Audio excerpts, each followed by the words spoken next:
The story begins with a man fighting a beast covered in white snow. As the man deemed the monster worthy of a present for his master, he cut the beast into pieces. At the Rubito family estate, a young girl named Wendy was mad at her butler named Art for taking a long time slaying a dragon. Art apologized for being late. However, Wendy no longer had the appetite to eat and told her father that Art had failed in his duties again. The head of the Rubito family became mad and was disappointed at Art for failing in his duties. After believing that he himself was useless, Art fainted before hearing his master's request. When Art was still a baby, he was taken in by the Rubito family. Art was trained to serve as a family butler. Art and Wendy used to get along well, but it eventually changed when Wendy developed a strong temper. Wendy demanded more tasks, from housework to slaying beasts. Art ended up developing magic just to serve Wendy. As Art's tasks piled up, he eventually stopped thinking and moved on to what was tasked to him. After collapsing in front of the head of the Rubito family, Art was fired from his job and kicked from the estate. Walking in the forest and wondering what his next plans were, Art accidentally tripped, causing his food rations to fall. As Art laid on the ground covered in snow, a wolf sneakily walked towards him. When the wolf pounced at Art, he was able to grab the wolf's jaw and pin it to the ground. Grabbing his weapon, Art was about to kill the wolf when he suddenly heard barks nearby. After seeing the wolf cubs, Art decided to let go of the wolf and planned to head west to join a guild. After fighting multiple beasts and eating what he deemed edible, Art eventually reached the guild Firen. Seeing that there were many extermination requests, Art decided to take the Isfiel family laundry request since it fits his previous work. Aside from the guild receptionist, the people inside the guild looked at Art with worry, since nobody had succeeded in the laundry request. Everyone stopped talking as the Ice Princess of Isfiel family walked into the room. After glaring at everyone, Isfiel handed over the quest items to the guild receptionist. When the guild receptionist told the princess that someone wished to take their family chores, she was then pointed at Art's direction. The infamous Ice Princess then introduced herself to Art as the eldest daughter of the Isfiel family, Isfiel Urk. Surprised after seeing Urk's manners, Art bent his knees and introduced himself to Urk. Both were surprised when Art spouted a line used as a butler. When Urk warned Art that the monster's blood won't wash off easily, Art did not falter as he still wanted to take the quest. When Urk asked how long it would take for Art to clean the blood off, Urk was surprised after hearing Art mention 1 hour. Urk then brought Art to the Isfiel family estate and was told to follow Tet to the garden. Tet then introduced himself to Art as the head butler and wanted to confirm with Art if he is here for the laundry. After following Tet to the garden, Art learned that Urk became an adventurer to prove her worth according to family traditions. Tet also explained that the Isfiel family was a noble house with the rank of Marquis. After learning the Isfiel family history, Art found their ways quite harsh. After bringing Art the laundry and explaining to him how long the cleaning would take, Tet was surprised that Art did not even show a worried look. When Urk finally arrived at the garden, he asked Art if there was still blood on her face as he stared at her for so long. Finding Art strange, Urk smiled before bidding Art good luck. Seeing the difference between Wendy and Urk, Art took off his coat and started cleaning the clothes. The other helpers wondered if Art was fine and offered help. However, Art told them he was fine and proceeded to show his magic in clearing the clothes. Urk was amazed as she had never seen such kind of magic before. It was the type of magic that Art developed in doing all of his chores, his very own original domestic magic. Urk found the bubbles that are coming out of the clothes beautiful. After hanging the clothes, Tet and the other helpers were amazed as the clothes looked brand new. Since Tet was curious about what methods Art used, Art asked them if they had heard of slimes, as he explained how the slimes absorb and digest anything they touch. From that same principle, Art created the digestion spell. Art then replaced the digestive fluids with detergent to clean things. The maids found Art's creation ingenious. As Urk stared at Art, he and Tet were surprised when Urk apologized for doubting him. Urk was amazed at how fast Art finished the laundry, while she had made everyone work for as long as it needed. Art was surprised when Urk asked if it was okay to call him again. Triggering a memory he had with Wendy, Art bent his knees and told Urk that he would do whatever she commands. Urk touched Art's face and clarified with him that what she asked wasn't an order, but rather a request. Art liked that word request, as he was used to being given orders constantly. However, being told of a request gives him the right to decide for himself. Art smiled as he now decides to live for his own life moving forward. Art was surprised when he saw Urk right after he opened his eyes. He then became confused as he wondered where he was. Art was now worried as he couldn't remember why he was on a bed. Art covered his face with a pillow as he was embarrassed after realizing that he was in Urk's room. After being asked by Urk if he didn't remember, Urk explained that Art collapsed after doing the laundry. Art exhausted himself from doing so much laundry. Art couldn't believe it himself that he pushed himself too far using magic alone. When Urk asked if he was okay, Art responded that he was now much better. However, Urk knew Art was lying since he looked so pale. When Urk showed Art his reward for cleaning the clothes, he was surprised after being handed a chest full of treasures.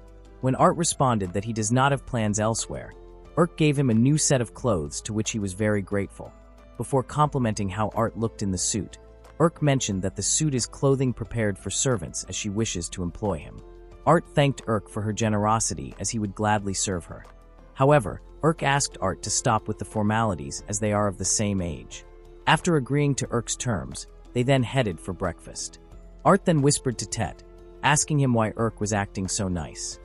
Tet assumed that Art had heard of the rumors circulating in the guild. Tet then explained why Urk was known as the Ice Princess. There were many nobles that despised the commoners. Urk absolutely despised those kinds of nobles and could not stand being in the same presence as them. Urk was a kind person as she sees the same perspective as the commoners at the dining area. Art was greeted by the head of the Isfil family. Isfil Ramon and Art got comfortable with each other. Urk noticed the dark circles under her father's eyes getting worse. Urk suggested her father see a doctor. However, Ramon does not want to consult a doctor for only dark circles, as he assumes that it was due to not sleeping properly in the house. Ramon and Urk got into an argument over Ramon's health. Ramon immediately changed the topic and told everyone that he missed the imperial beds as he felt like sleeping on clouds. Everyone was surprised when Art offered to make Ramon an imperial bed. Seeing everyone's reaction, Art wondered if he said something wrong. Ted explained that only a craftsman with decades of experience could make a royal bed. At the shortest, Tet believed that one could make it in a year. When Art mentioned that his previous master had told him before to make it from a Ramon, found it intriguing and offered 10,000 gold to Art if he really could make one. Hearing the head of the Isfil family making a humble request, Art felt nostalgic since it has been long since someone depended on him.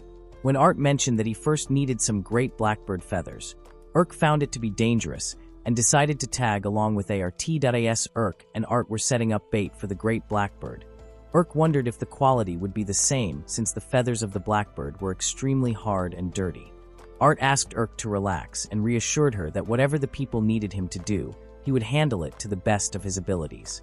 Though Urk trusted Art in making the imperial bed, she was still worried about him since the blackbird is a B-rank monster.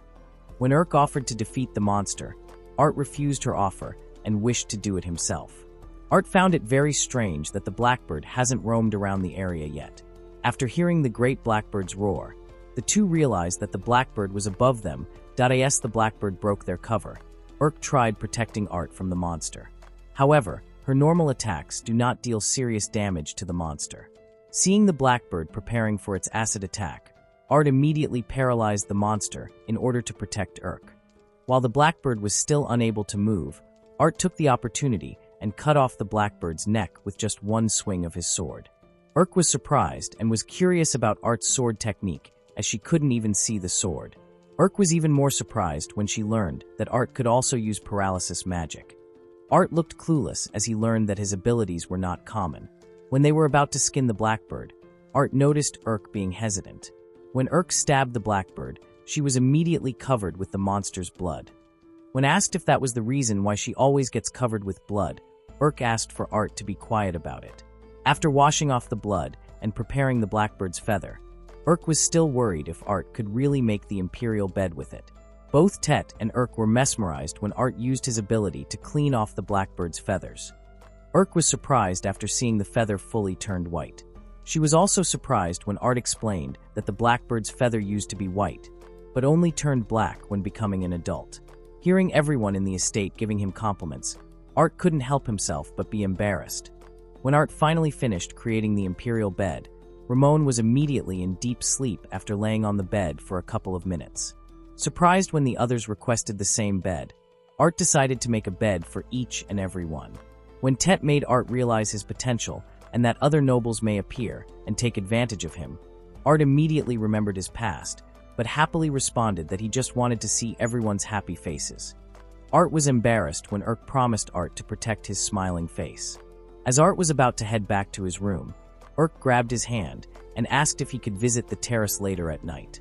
When Art finally arrived on the terrace, he was mesmerized by Urk's beauty. As Art initiated the conversation, he was surprised when Urk mentioned that all the wonderful things happening to them were because of him. When Urk asked Art where he was from exactly, Art remembered that he had never mentioned it before and wondered if it was okay to bring it up. Urk reassured Art that she would always be on his side no matter what he said. Art felt glad and told Urk all about his time with the Rabido family. Hearing Art mention his debt to the Rabido family and blaming himself for failing their expectations, Urk was curious if Art really thought it was his fault. When Urk asked Art to be honest with himself, Art hesitated, though he knew that with Urk it would be fine. Urk then shared that she hated being called the Ice Princess. The Isfil family was always prestigious amongst the nobility, even for a marquis. However, Urk never gave much thought to her family's position. Urk only wanted to be friends with everyone, but was disappointed when she heard her friend and her father trying to use her for their own greed, though nobility of higher ranks held incredible power. Urk felt that she had been cursed by her position. When Urk asked Art if he hated the nobility, she was surprised when Art answered no. Art explained that even though being thrown out was painful, he realized that there are still kind nobles after seeing both Urk and Ramon. Remembering what Art said before, Urk was glad to hear his answer, as it fit him well. As their conversation finished, Urk vowed never to forget the never-ending Rabido Weni as they took full advantage of Art's kindness. The following day, Urk was about to head to the Adventurers Guild. When Art wished to tag along, Urk asked Art to take a break since he was working too much. As Urk left the mansion, Art heard the maid's woes as their vegetables were being swarmed with bugs. Art then caught the maid's attention, informing them that he had a great idea. The maids were amazed as they saw the bugs run away from the vegetables. Art then explained that he used laundry and bestowal magic to attach Ramon's scent. When the two are combined, it drives the bugs away. A man named Lord Fry overheard Art's explanation and was amazed by his work. Frey's presence alone created a massive commotion among all the maids. The maids left and gave Fry and Art time to talk. Fry then introduced himself to Art as Urk's brother, Fry Isfil. When Art greeted Fry formally, Fry asked him to stop with the formalities and complimented how his sister was so beautiful before asking Art to do a handshake. With just a handshake, Fry sensed something from Art and immediately asked him for a duel. Art later realized that Frey's hand was so cold. Fry coldly stared at Art as he waited for Art to show his hidden power. Art asked once again if Fry really wished for them to duel. Fry responded that he did since he felt a little rusty after traveling for so long. Art was curious about why Fry wanted them to duel, but was only told by Fry that he wanted to gain brotherly points after defeating Art. After agreeing to Frey's request, Art was surprised when Fry vanished momentarily and showed up behind him. Their swords clashed heavily. Fry was amazed since Art was able to survive the attack. Art was terrified of Frey's slash since one move alone was equivalent to getting hit by a cannonball. Realizing how dangerous the fight would become, Art decided to get serious as well. Seeing Art becoming serious, Fry decided to increase his speed and charged at Art with powerful force. Their swords clashed, creating a heavy atmosphere. Fry did not expect Art to exceed his expectations since all of his attacks were blocked. Fry had no plans of losing the fight as his honor, as the heir of the family was at stake for him.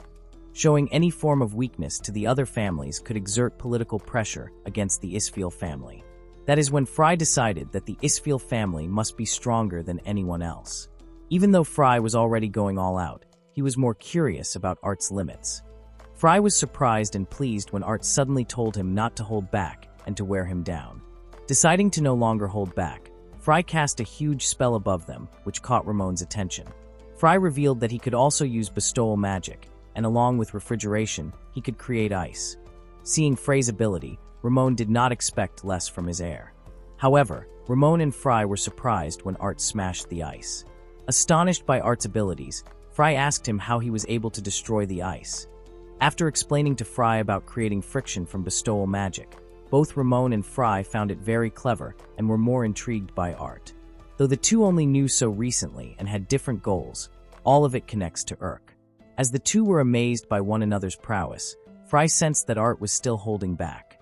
Fry shared that he was still using 70% of his power, and that moving forward, he was about to get serious. In the distant past, during the war between gods and titans, a titan known as the Great Wolf amassed fathomless power in a bid to destroy the gods. With one decisive blow, its jaws rent the earth asunder and devastated the world. Releasing his powerful technique that showed a massive wolf covered in ice, Fry couldn't believe it when his powerful technique was defeated by Art's single swing. Art, who has become one with his technique, destroyed and defeated Frey's technique and transcended the limits of human reason. As their swords each reached their limits and broke, the two had totally different reactions. Fry laughed and admitted his defeat. He realized that Art was really a good guy for targeting the blade of his sword to not injure him. When Tet finally found them, Art was shocked to learn that Fry was a royal knight. Fry reintroduced himself again as the first chair of the Royal Knights Magic Academy and the vice captain of the Royal Knights. Fry then asked for Art to be silent about the secret, revealing that Fry was basically already the captain, and only the king and the Isfiel family knew of it. At the Rubito household, when he was making her usual ruckus, she wondered where Art was and why her father had fired him, when he asked her father to dismiss the employee who had served her. Realizing that what had been served to her was the 10th one, her father wondered if it really was that terrible. However, when he just threw another tantrum as she wished that Art was still at the household.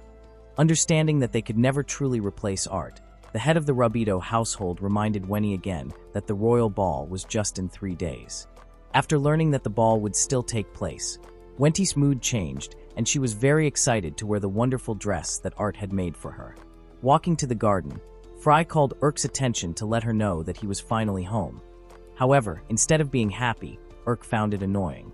Fry was disappointed when Urk greeted Art instead and asked him about the request that he had handled. Seeing Urk compliment Art and giving him such high regard, Fry was annoyed and asked Art for another duel. Hearing Frey's words, Urk assumed that Fry was bullying Art.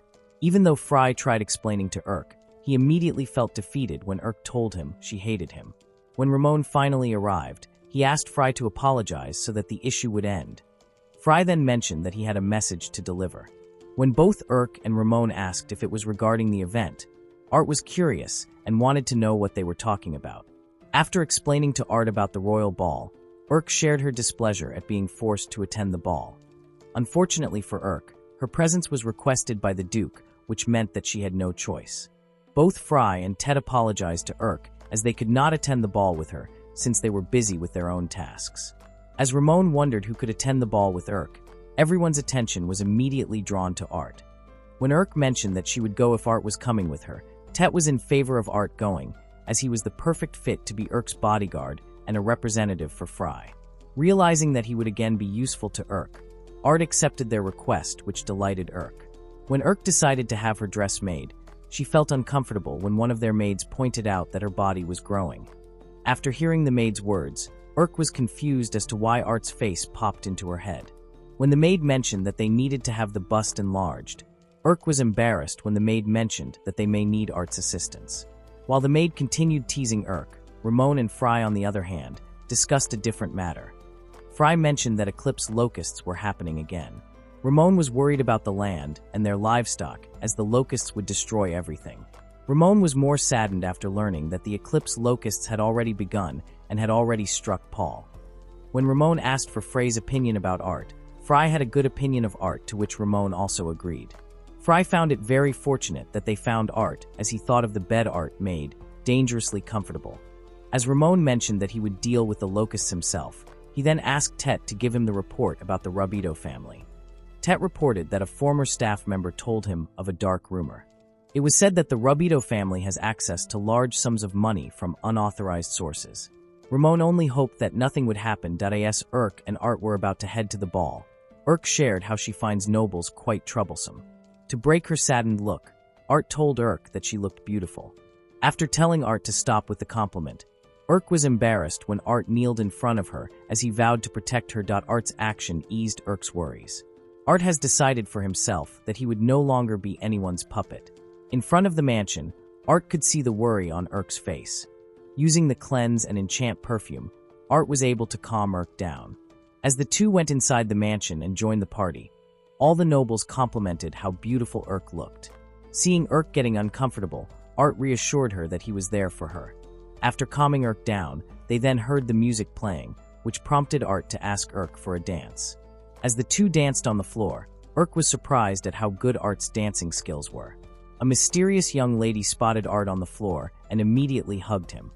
Surprised to see the young Princess Leah, Art asked her to release him. After sharing how Art saved Leah from a dragon's wrath and was her knight in shining armor, Urk made her presence known to Leah.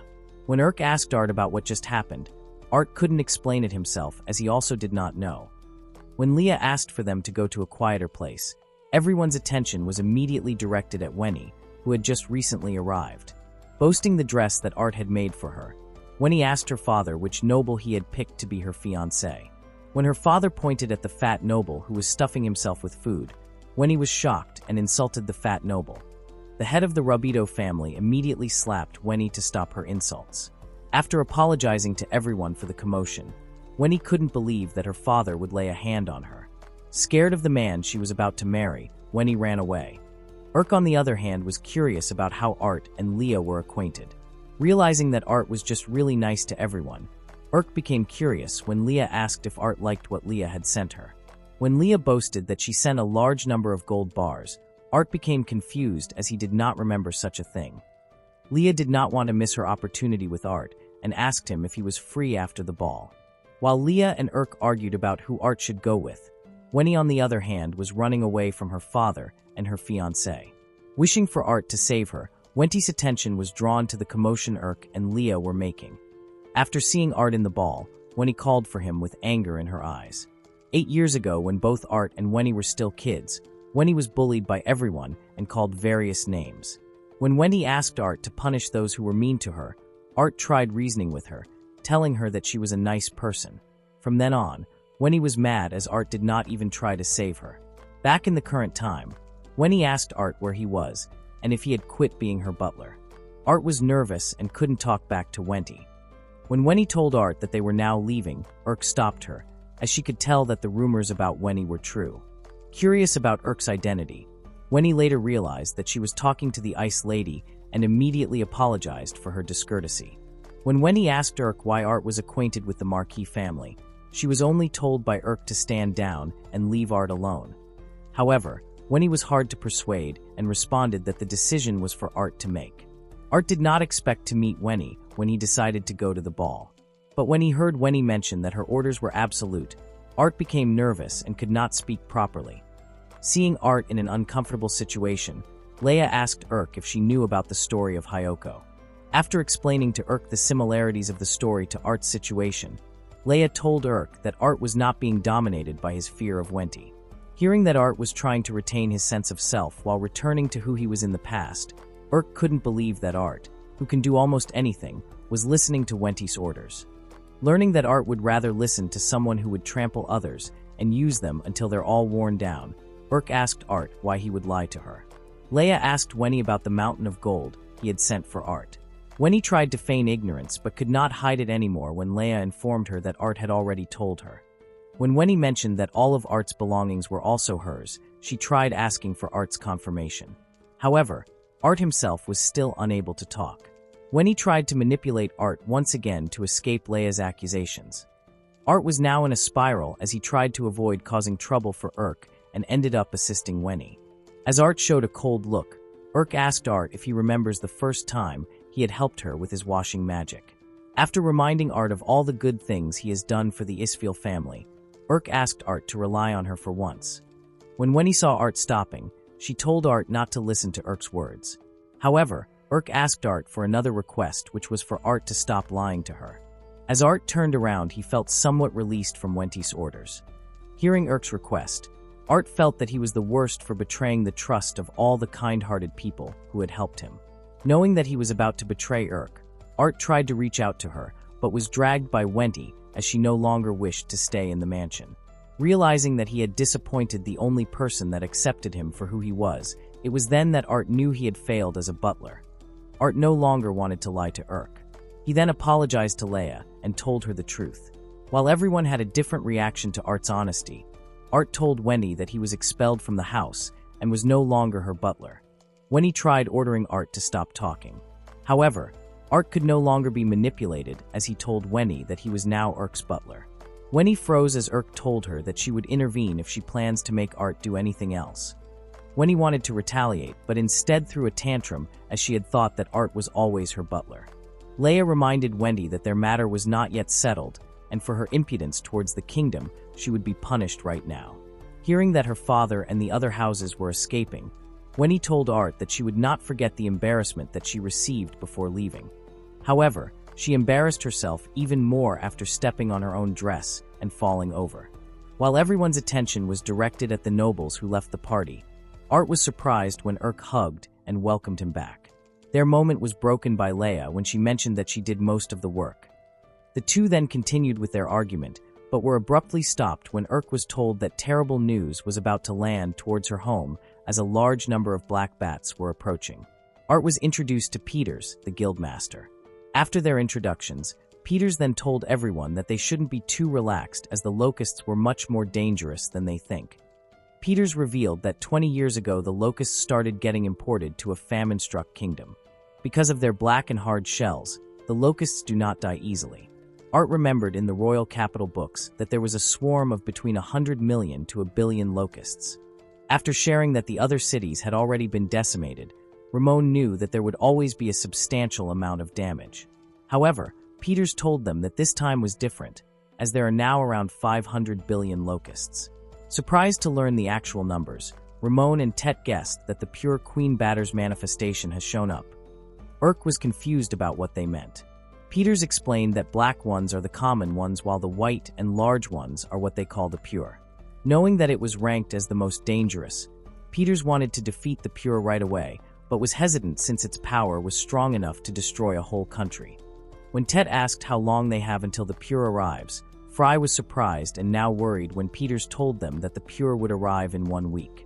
Another problem for them is that if the swarm would continue to take the exact route, then the royal capital Drad would eventually end up getting attacked.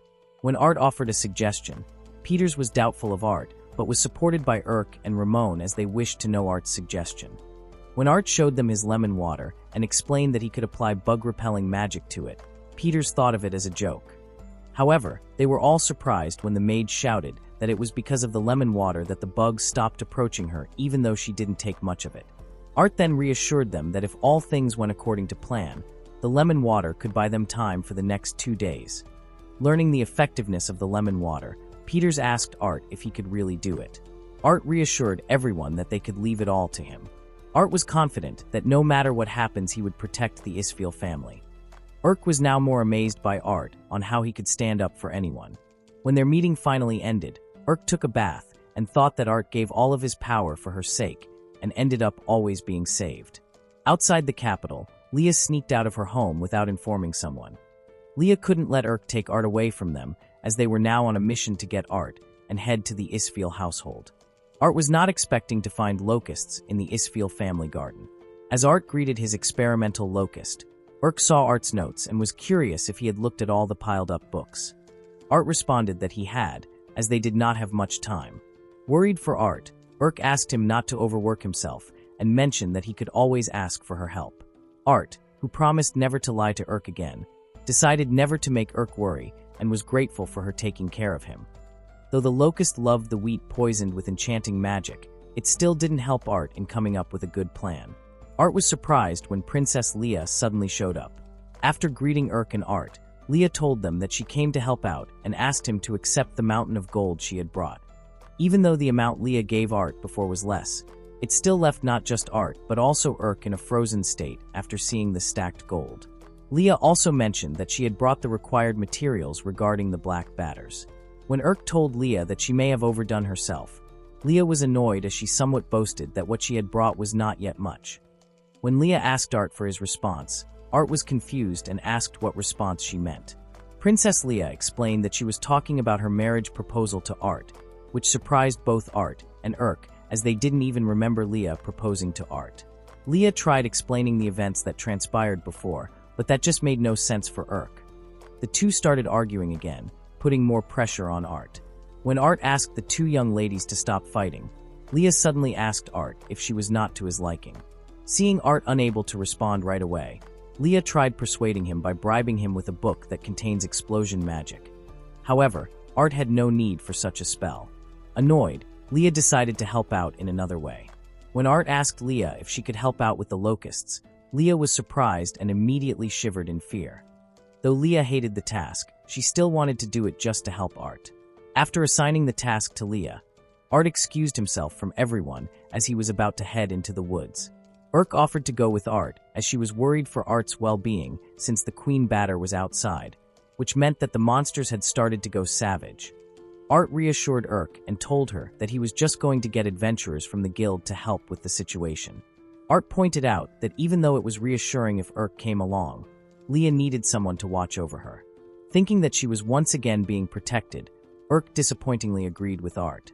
Seeing how the two were getting close, Leah felt dejected, which Art noticed and told her that she would receive a reward for looking after the princess. When Art finally left, both Urk and Leah read the books and observed Art's experimental locusts.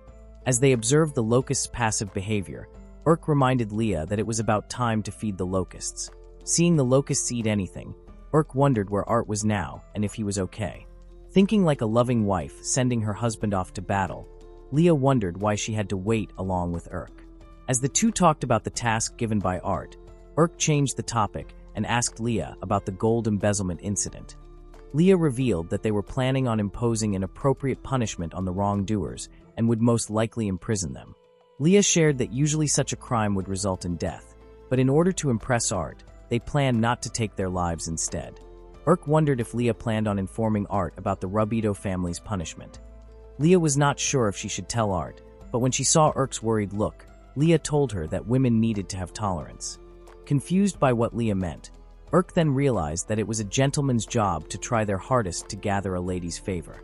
As she teased Urk, Leah was confused and wondered why she was giving advice to her rival. When Urk mentioned that it was time to feed the locusts again, Leah asked Urk if she would accept the gold bars. Urk now wondered what Leah was planning by giving her gold. At the Rubito household, Wenny was sitting on her bed and was just silent. When he sat on her bed, talk of the gold bars had been restricted. However, Wenny was never really interested in the money. What Wenny wanted was for Art to stay. But after being rejected by Art for the first time, Wenny realized that Art no longer cared for her. Wenny had trusted the world all because of Art. Even back when they were still young, Art was the only one who genuinely cared for her. Wenny always knew that her actions were hurting the people around her, which scared her. Since Wenny wasn't kind, she relied on Art's kindness, thinking of him as family. However, Wenny only repaid Art's kindness by treating him like a slave. Now, Wenny could only apologize for her actions. Even though she had hurt Art, she still liked him very much. Hearing the commotion outside her room, Wenny peeked and saw her father being arrested. When an officer saw Wenny and asked if she knew about all the wrongdoings done by her father and the Flamen family, he was no longer surprised when Wenny cooperated with them. When he was being arrested, she could only think of Art and wished to apologize to him. On the other hand, Art was with the Sword of the Blue Sky guild members as they scoured the forest. Getting along with them, Thea, a member of the Sword of the Blue Sky, asked Art if he had finished gathering the intel. Art responded that he had and was very grateful for them as they were able to scan the perimeter of the royal capital. Thea was surprised when the number of monsters showing up increased after encountering 20 of them on the road. Due to Queen Batter's influence, the monsters' appearances had been rapidly increasing. Brad, a member of the Sword of the Blue Sky, had his acquaintances put a dent in a goblin horde's population because there were so many of them. Though Art shared his worry about Queen Batter's ability to make monsters go berserk, Huey, also a member of the Sword of the Blue Sky, reassured Art that they would defeat any monster that came their way. When Huey hurt himself by walking into a tree, Brad warned Huey of a giant bear above the tree. Huey was about to get attacked by the giant bear. He was fortunate that Art swiftly decapitated the giant bear's arm, saving him in the process. Both Thea and Brad couldn't believe how fast Art was since he had been beside them just a second ago. When the giant bear tried to attack Art and Huey, Art combined his skills to counter the giant bear's attack. Art was surprised when the giant bear could match his speed, but was still able to cut off the giant bear's head using his quick-draw technique. While the members of the Sword of the Blue Sky were impressed by Art's skills, Art was more worried about the rampaging monsters as the effect of Queen Batter was much stronger than expected. All of a sudden, they heard a strange sound and wondered if it was a song. However, they were in shock as they saw a swarm of black bats above them. Without a second thought, Art ran as fast as he could to give an updated report that the arrival of the black bats wasn't in 1 week, but rather in 3 days' time. The news spread all over the town, making the people very anxious. Learning that some aristocrats had fled to a distant place, the citizens of the capital considered fleeing as well. Inside the castle, Chancellor Cyrilla became enraged after learning that the threat of the Queen Batter was already spreading throughout the town. When informed about the people's distrust towards the monarchy, Chancellor Cyrilla dismissed it and ordered the apprehension of everyone at the newspaper company, with the additional gruesome order to cut off their limbs. King Drad scolded Chancellor Cyrilla and lectured him on how important the people were for a nation. The monarchy's subjects were worried about King Drad's health, as it was not in the best condition. King Drad revealed that it was partly their fault since they hadn't had an effective countermeasure for a long time. Anil, the monarch's subject, reported that they currently had 3,000 royal knights present. However, a third of them could not be deployed as they would be focused on defending the palace. When King Drad asked about the 3 royal commanders, Anil reported that only Royal Knight Marcos was ready for deployment, while the remaining 2 were working on an assignment far away. King Drad was disappointed with their current generation. As the Drad household had fought numerous demons and helped develop the country, King Drad did not expect that a single monster could endanger a whole nation. While King Drad was making every effort for the sake of the nation's future, he noticed that he hadn't seen Leia and wondered about her whereabouts. After Anil reported to King Drad what Leia had done, the king became worried about Leia's well-being. At Art's laboratory, Art was surprised to see Locust 1 glowing. It was then revealed that Leia gave a gold ingot to the Locust just for fun. When they saw the outer shell change, they were somewhat persuaded by their greed to feed it with more gold. As Urk and Leia trembled and apologized to Art for what they had done, they were surprised when Art suddenly hugged and thanked them for their work. When Urk asked if Art was not mad, Art responded that there was no need, as the 2 princesses had made a great advancement in all of human history. When Art returned to his notes, Urk felt pleased as she was able to help Art with his task. Urk then realized that all the credit goes to Leia and not her. Realizing that Art came back safe and sound, Urk planned to show her appreciation. When Urk was about to hug and congratulate Art, they were surprised when Leia suddenly shouted. Worried about what happened, Leia explained that she was just so happy thinking that she was finally able to help Art. When Art asked Leia to stop crying, Leia requested to pat her head first. Seeing how Art patted Leia's head, Urk couldn't believe Leia's stubbornness. Tet opened the door and apologized for disturbing them. As Urk teased Leia, Tet, who wore a serious look, informed them that there was a situation they needed to take care of first, that in the presence of the Royal Knight Commander. Art accurately deduced that the man before him was phrased superior due to his imposing strength. Peters was taken aback upon seeing the Royal Knight Commander, assuming they were occupied with cleaning up the wreckage in the city. After confronting the A-rank monster that frequently emerged near the Imperial capital, Royal Knight Commander Marcos promptly approached Peters and the others. When Art attempted to introduce himself, he was surprised and bewildered when Marcos instructed them to stay out of the matter, as they were now taking charge of annihilating the monsters. As Marcos thrust his sword into the ground, it generated a powerful shockwave, shattering everything in the vicinity. Marcos then apologized to Peters for nearly harming everyone, explaining that they were outnumbered and had to weaken the monsters with a minor quake. Art found it hard to believe, as the original quake could only make an opponent's body quiver at most.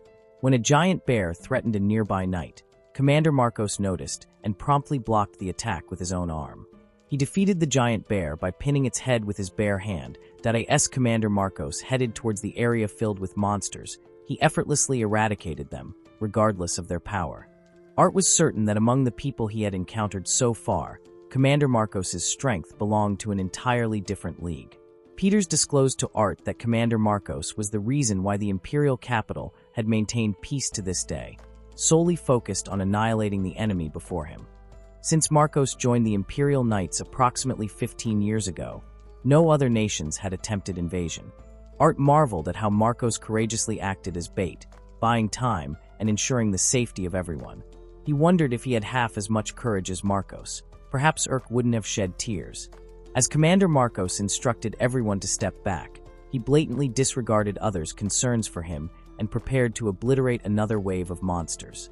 Recalling Urk's promise, Art now wanted to be the protector after being accepted by Urk for who he was.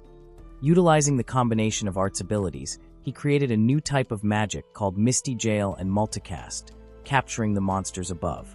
When Art snapped his fingers, the monsters inside the Misty Jail vanished into thin air.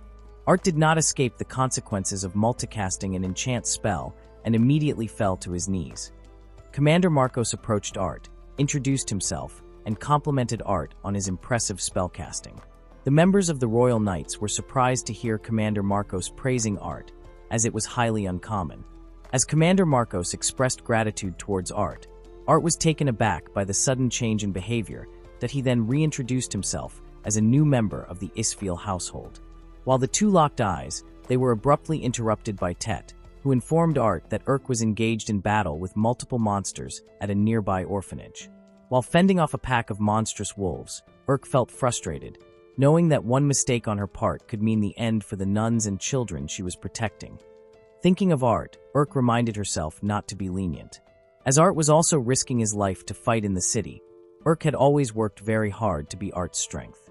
She decided to protect everyone, even if it meant doing it alone. Urk swung her sword to its fullest, knocking the wolves down one by one. As the dust blocked her vision, she was surprised when a rock came hurtling towards her. When Urk deflected the rock with her sword, she found herself surrounded by wolves.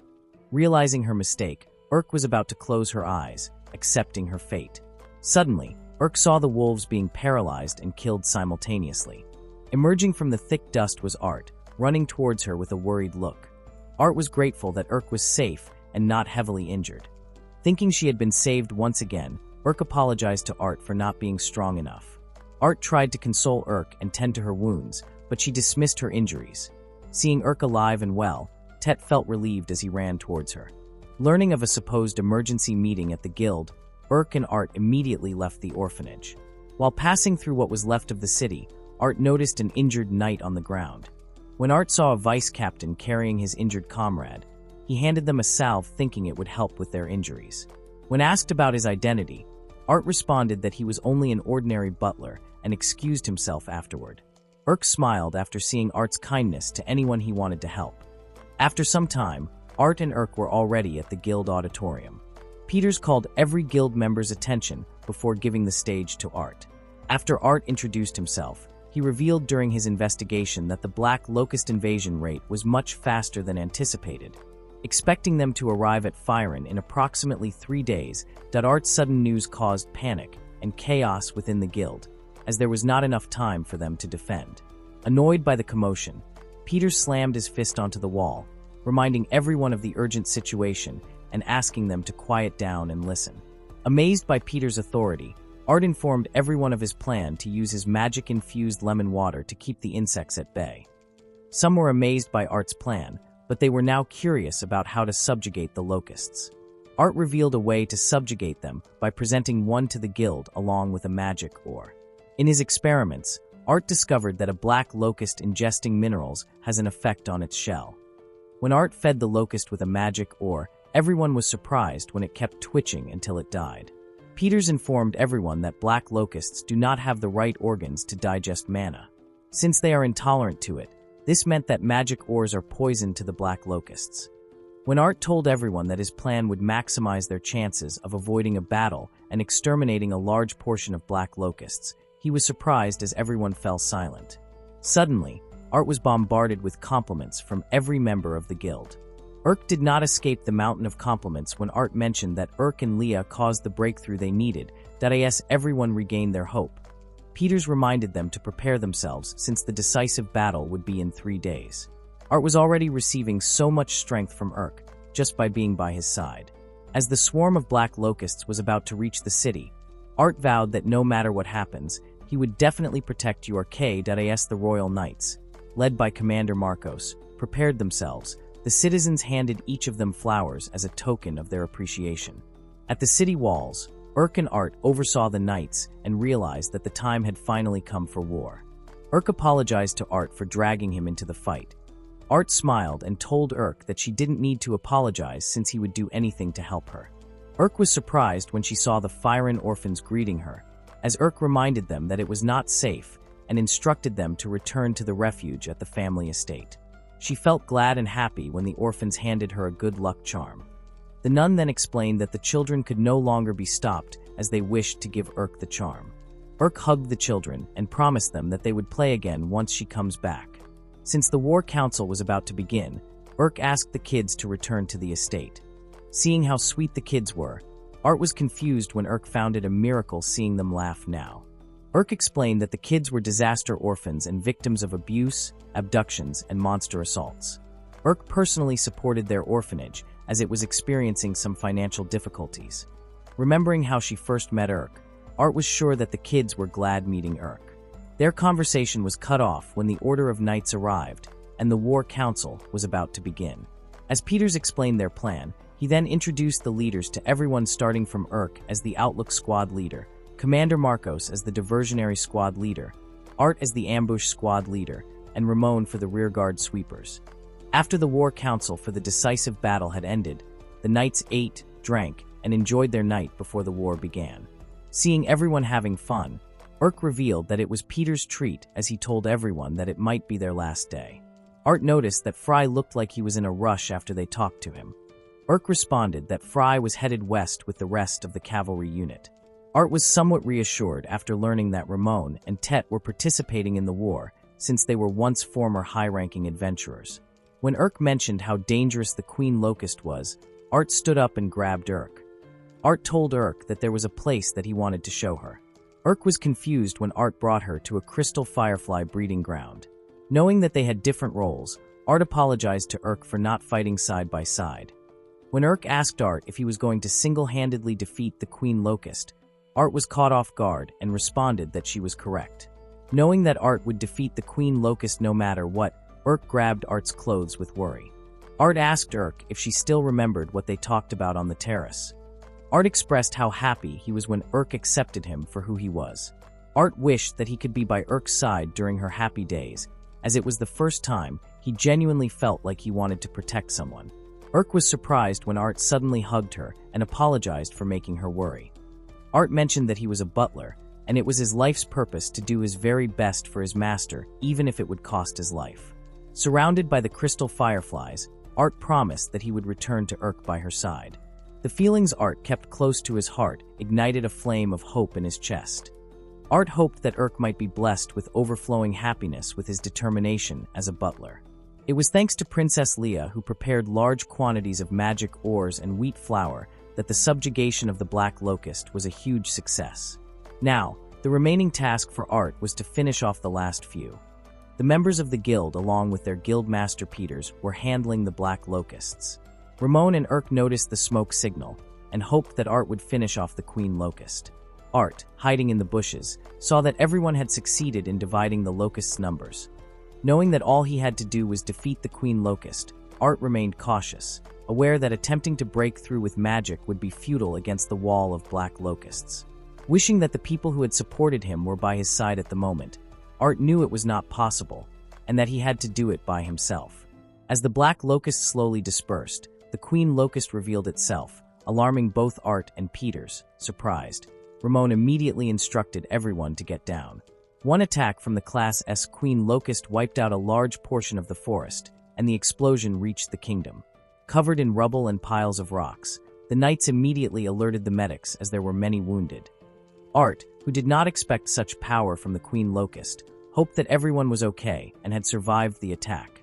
Art was surprised when he could no longer see the Queen Locust in the sky. Everyone was frozen in fear as huge monsters now appeared in front of them. Seeing such dangerous monsters made Art think that the giant bear and the other monsters that showed up in the raid were nothing more than the Queen's test runs. As Art pulled his sword, he vowed to save everyone with his own hands. Inside the home of the Imperial family, Leia reassured King Dread that everything was fine.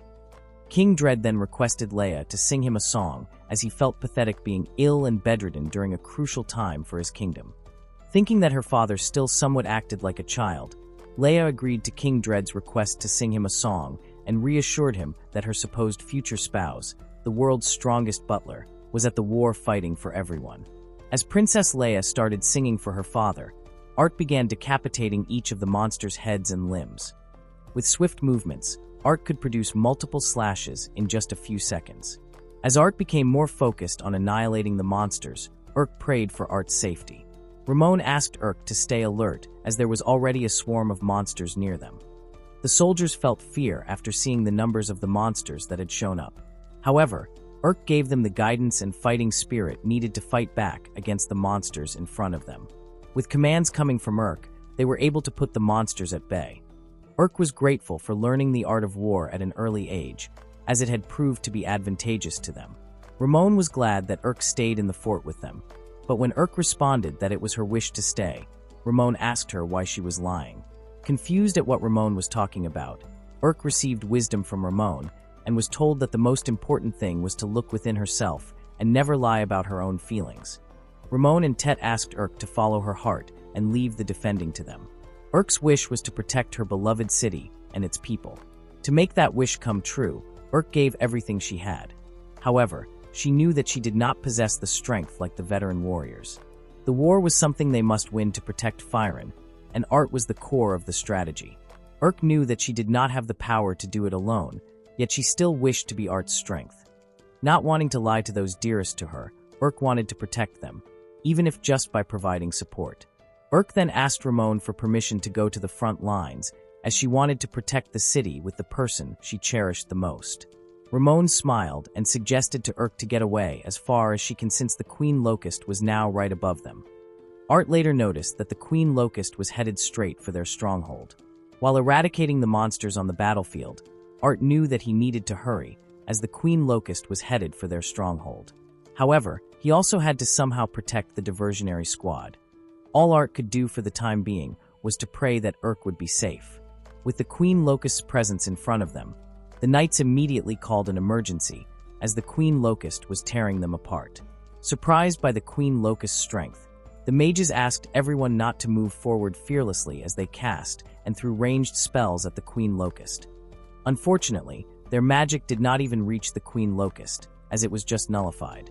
Hearing a loud sound behind the Queen Locust, Urk wondered if it was another spell. Ramon then told everyone that they may not have to worry anymore as Commander Marcos has arrived to help them. Commander Marcos apologized for being late. He vowed to vanquish the calamity that threatens their kingdom.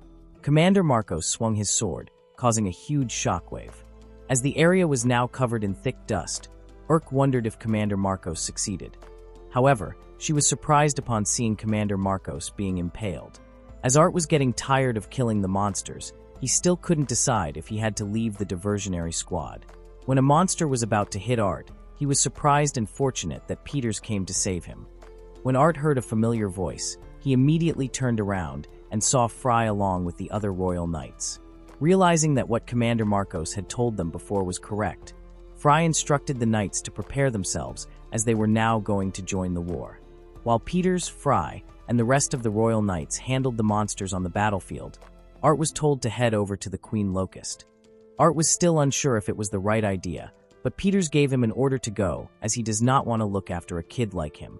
Fry then reminded Art of how powerful his primordial magic was, and that he was no longer needed on the battlefield. As the other members of the guard were slowly showing up, Peters told Art that he was not fighting alone, and that he was not the only one fighting and protecting the city. After observing his surroundings, Art finally realized Peters' words and agreed to head to the Queen Locust and fight alongside the person he cherished the most. Determined to defeat the Queen Locust, Art, along with everyone else, promised that they would come back home alive. While Art ran as fast as he could to the Queen Locust, Urk herself was the only one left standing and fighting the Queen Locust. Finally experiencing the power of an S-class monster, Urk knew that a moment of hesitation could mean death. Though she was gambling with an uncertain outcome, Urk did not care as she had made up her mind to fight and protect the kingdom where her cherished ones live. Hitting the Queen Locust with all the strength she had, Urk promised to never surrender. When the Queen Locust countered her attack, and threw her off balance. Urk was becoming frustrated as she still wanted to fight and did not want to lose. While remembering Art's smile, the Queen Locust took the opportunity and attacked Urk while unable to defend. Fortunately for Urk, Art arrived just in time to catch her while blocking the Queen Locust's attack simultaneously. Art apologized for being late. Urk was surprised and curious why Art was at the stronghold. Urk's tears ran down after hearing that he came to serve her as her butler's duty. When the Queen Locust tried attacking Art's back, Art immediately noticed it and cut off the Queen Locust's limb that he then asked Urk to defeat the Queen Locust together. Urk cautioned Art that approaching the Queen Locust casually was risky, as its praying arms had the power to nullify magic. Art directed Urk to strike the Queen Locust when an opening appeared, while he attempted to create a path. Despite the Queen Locust's multiple slashing attacks, Art successfully blocked them all while steadily advancing. When the Queen Locust seized an opportunity to strike Urk with a powerful attack, Art foresaw the move and evaded it. Taking advantage of the Queen Locust's missed attack, Urk seized the opportunity and delivered a solid blow to the Queen Locust. Urk marveled at Art's incredible skill, disrupting the Queen Locust's rhythm with just a feint. Enraged, the Queen Locust charged at them. Art capitalized on the Queen Locust's rampage, reading its movements with precision. Observing Art and the Queen Locust simultaneously attacking and defending, Urk was amazed at the equal exchanges, thinking she would find another opportunity to strike. However, Art and the Queen Locust's battle surpassed her comprehension. During their clash, the Queen Locust summoned a swarm of black locusts as their weapons clashed. Recognizing the Queen Locust's momentarily lowered guard, Art swiftly used his skill, Air-Rending Wave, to disrupt the Queen Locust. As thick dust covered the area, Art decided to charge at the Queen Locust. Fortunately, he spotted the Queen Locust's attack and dodged just in time. Urk was surprised that the Queen Locust still had a move up her sleeve. Feeling an immense fear and questioning if it was just an illusion, Art warned Urk of an impending threat, and she trembled with fear. When the Queen Locust revealed a new form, Art and Urk became more cautious, anticipating its full power. Art signaled Urk about an incoming attack and leaped to dodge the beams from the Queen Locust. Recognizing the Queen Locust's new attack pattern, Urk realized that Art's advantageous counterattack was sealed. When the Queen Locust spotted an opening and launched a beam, Art froze, anticipating a hit. Fortunately, Urk leaped in front, saving him from the Queen Locust's attack. Urk proposed a plan to bridge the gap, with her serving as a decoy for Art to land a decisive blow. Art was surprised by Urk's plan, but witnessing her determination, he smiled and made a request. Art asked Urk to command him to defeat the Queen Locust, recalling how her words had transformed him before. Hugging Urk, he expressed that her words alone gave him courage and begged her to command him, not wanting to see her get hurt. Remembering their promise, Urk gathered her strength and commanded Art to defeat the Queen Locust. Accepting the command, Art used a physique boost enchantment. Bathed in a bright light from the sky, Art transformed, and with his new appearance, he used the Zenith Sword skill, Single Word Cleave, to cut the Queen Locust in half. Art's attack left a massive mark on the ground. Urk witnessed the Queen Locust's demise and knew they had finally won. Seeing Art collapse, she dropped her sword and ran towards him immediately. After the decisive battle, Art was back serving Urk at the Isfil family estate. When Urk asked about Art's status, he reassured her that he was fine, thanks to her. Despite Art's reassurances, Urk doubted his words since he couldn't move until yesterday due to the magic's backlash. Art continued to reassure Urk, explaining that he was now fine because he had consumed a ton of emergency potion made through alchemy. Alchemy, a life magic, combines materials to create something new. Urk expressed gratitude for the potions Art made as Commander Marcos, and Urk recovered fast after drinking them. When Urk asked Ramon what he wanted to discuss, everyone was surprised when it was revealed that Art was being granted nobility. Confused about the meaning, it was later explained to Art that after defeating the S-class monster and saving the kingdom, he had received a reward. Princess Leia was still upset, as they had only given Art the title of Baron and not Viscount. Art was still somewhat puzzled after receiving the good news, but all he could think of was that he was now the same as Urk and Wendy. Art smiled and finally accepted that what he had accomplished indeed was enough for him to warrant such a reward. Happy to learn that Art was now a noble, Urk was surprised when all the cookies suddenly vanished. Ramon mentioned that they could have more cookies prepared, but they needed flour and sugar. Ruger comes from sugar flowers, and sugar is a luxury to have. Due to the effects of the black locusts, the prices of sugar have skyrocketed. They had hoped to mass-produce sugar. Unfortunately, monsters and insects were still in the way. Everyone was surprised when Urk suddenly told them that she has a solution for the sugar problem. When asked what the solution was, Art mentioned that he would just be using alchemy. After Urk asked for the sugar flower farmers to gather, Art then introduced himself and immediately started the sugar flower persuasion operation. Art then presented to everyone the fertilizer locusts. By feeding them, or that had been improved through alchemy using properties of the black locusts, the fertilizer locust transformed from pests that ate crops into beneficial insects that produce fertilizer. After hearing Art's explanation, the sugar flower farmer introduced himself before crying in front of Art as he saw him as a good man. The farmers then wished to cooperate, willing to pay whatever it takes. Art refused their money and only wanted an agreement from the farmers to share until they could stabilize the supply. Urk then floated the idea of hot springs to everyone. When Art mentioned that they can create it using alchemy, the farmers showed interest and wished to join as well. After finalizing the plans, Art wanted to confirm with Urk if the orphanage was still selling potions, as they would need it to make the hot spring at the orphanage. They were greeted by Sister Rax. After Art introduced himself, Urk then told Rax that she would place a recurring order for her potions. Rax wondered if she would be fine since the potion cost 200 each.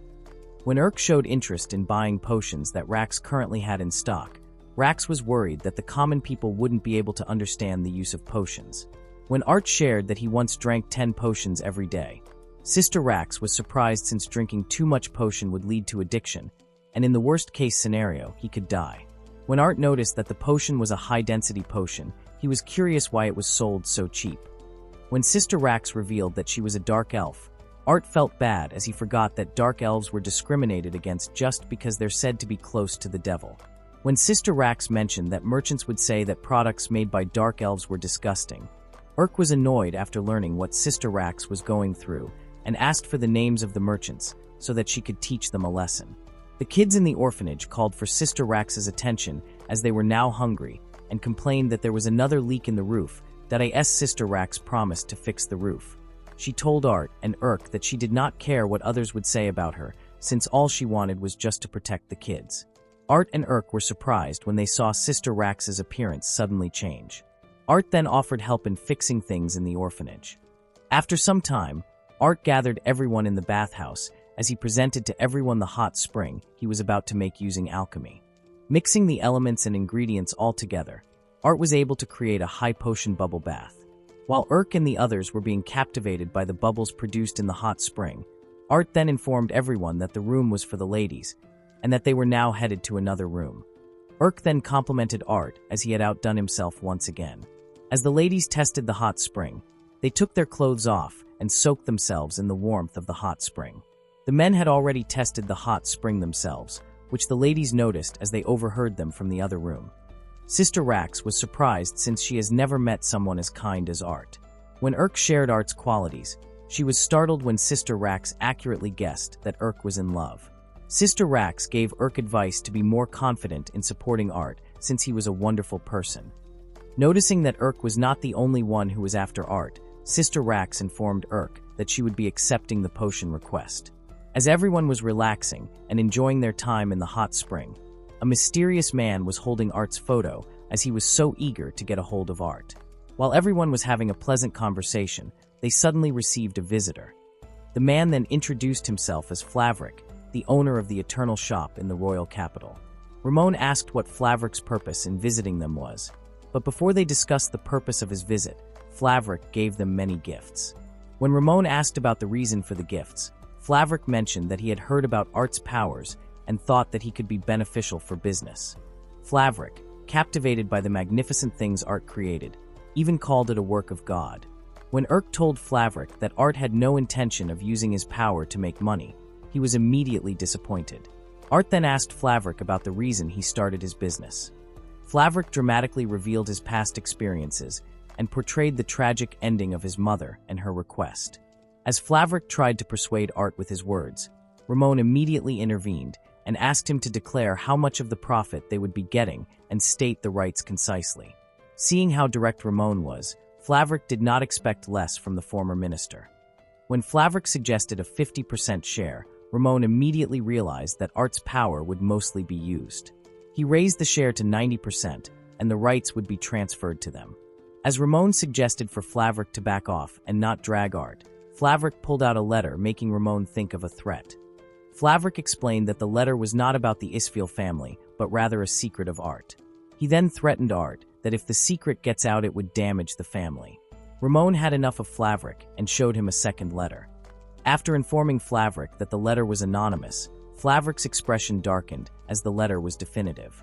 Seeing the letter containing a confession of how Flavrik paid someone to get the information, Flavrik accused the letter as made up and not true. However, Ramon was not having it and told him that he had already checked the facts. Ramon told Flavrik that he would overlook his disrespect towards him. But for threatening Art, Ramon asked Flavrik if he wished to be eradicated along with his entire clan. Flavrik immediately bowed down as he accepted his defeat. Thinking that Art was almost dazzled by his magic, Flavrik was surprised when Art was glad that Flavrik's mother was still alive. As Art empathized with Flavrik, Ramon strictly told him not to easily forgive those who have wronged him. Art knew that being lied to hurts, but he knew that people who will be treated kindly can only feel truly forgiven. After Art read the letter, he told Urk that he immediately had to go to the capital. Art knew that there was only one person who knew his information. As he knocked on the door, Art greeted Wenny in his room. Curious as to how Art found him, Art revealed that it was Flavrik. When Art asked Wenny if it was her that wrote the letter, Wenny responded that it was not her and accused Art of ruining her life. Wenny stopped when she saw Art smiled and asked if he understood that she hated him. Art asked Wenny why she gave Flavrik's money to the information broker if she really hated him. When Art noticed the dress he made for her before, Wenny screamed at Art and asked for him to leave. Wenny was surprised when Art mentioned that he does not bear any grudges towards her. Art then shared that he knew it was Wenny who spread the information, and realized that she also lied in some parts, as Art's scar on his left shoulder was not a slave mark, but a burn when he was a kid. Wenny was speechless when Art mentioned that it made him happy when Wenty considered him as family. Wenny could no longer hold her emotions and hugged Art as she cried and apologized to him. Wenny kept apologizing for abusing him and taking advantage. After Art apologized, he then told Wenny that he now wanted to support the person he cherished the most, Urk. Hearing those words from Art, Wenny cried her heart out that at the outskirts of Aldred, a lone figure stood in the rain. A woman holding a staff assessed that the erosion in the area was progressing and believed that the place was hopeless. Back at the orphanage, Huey was growing frustrated because the strong rain was becoming a hindrance for them. The Sword of the Blue Sky was surprised by Art's sudden visit, while Art was also surprised since he did not expect Huey and the others to be at the orphanage. Huey revealed that they visit the orphanage regularly and donate parts of their guild rewards. When Art was asked where Urk currently was, Art responded that Urk was not feeling well. After visiting Wenny in her apartment, Art was surprised when he saw Urk. Realizing that he had made Urk worry, Art apologized to her. After learning the truth from her grandfather, Urk had become restless and decided to follow Art. Art had not planned to visit Wenty. However, he could not sit still knowing that someone who had once helped him was in trouble. Art then reassured Urk that he only visited to fulfill his duty, also reassuring Urk that he was still her butler. When Art was asked about the identity of the people he was with, he introduced Flavrik, the merchant, first and his former master, Wenty, afterward. The Sword of the Blue Sky was not pleased upon hearing that Wenty was in front of them. Seeing the nun for the first time, Flavrik could not help but praise her beauty. Wenty then spoke up, admitting that she had committed many sins against Art and others. To atone for her sins, Wenty had visited the orphanage to redeem herself for the rest of her life. After listening to Wenty, everyone's expressions suddenly changed. The Sword of the Blue Sky then directed their displeased expressions toward Flavrik, when Wenty revealed that Flavrik had tried to ruin Art.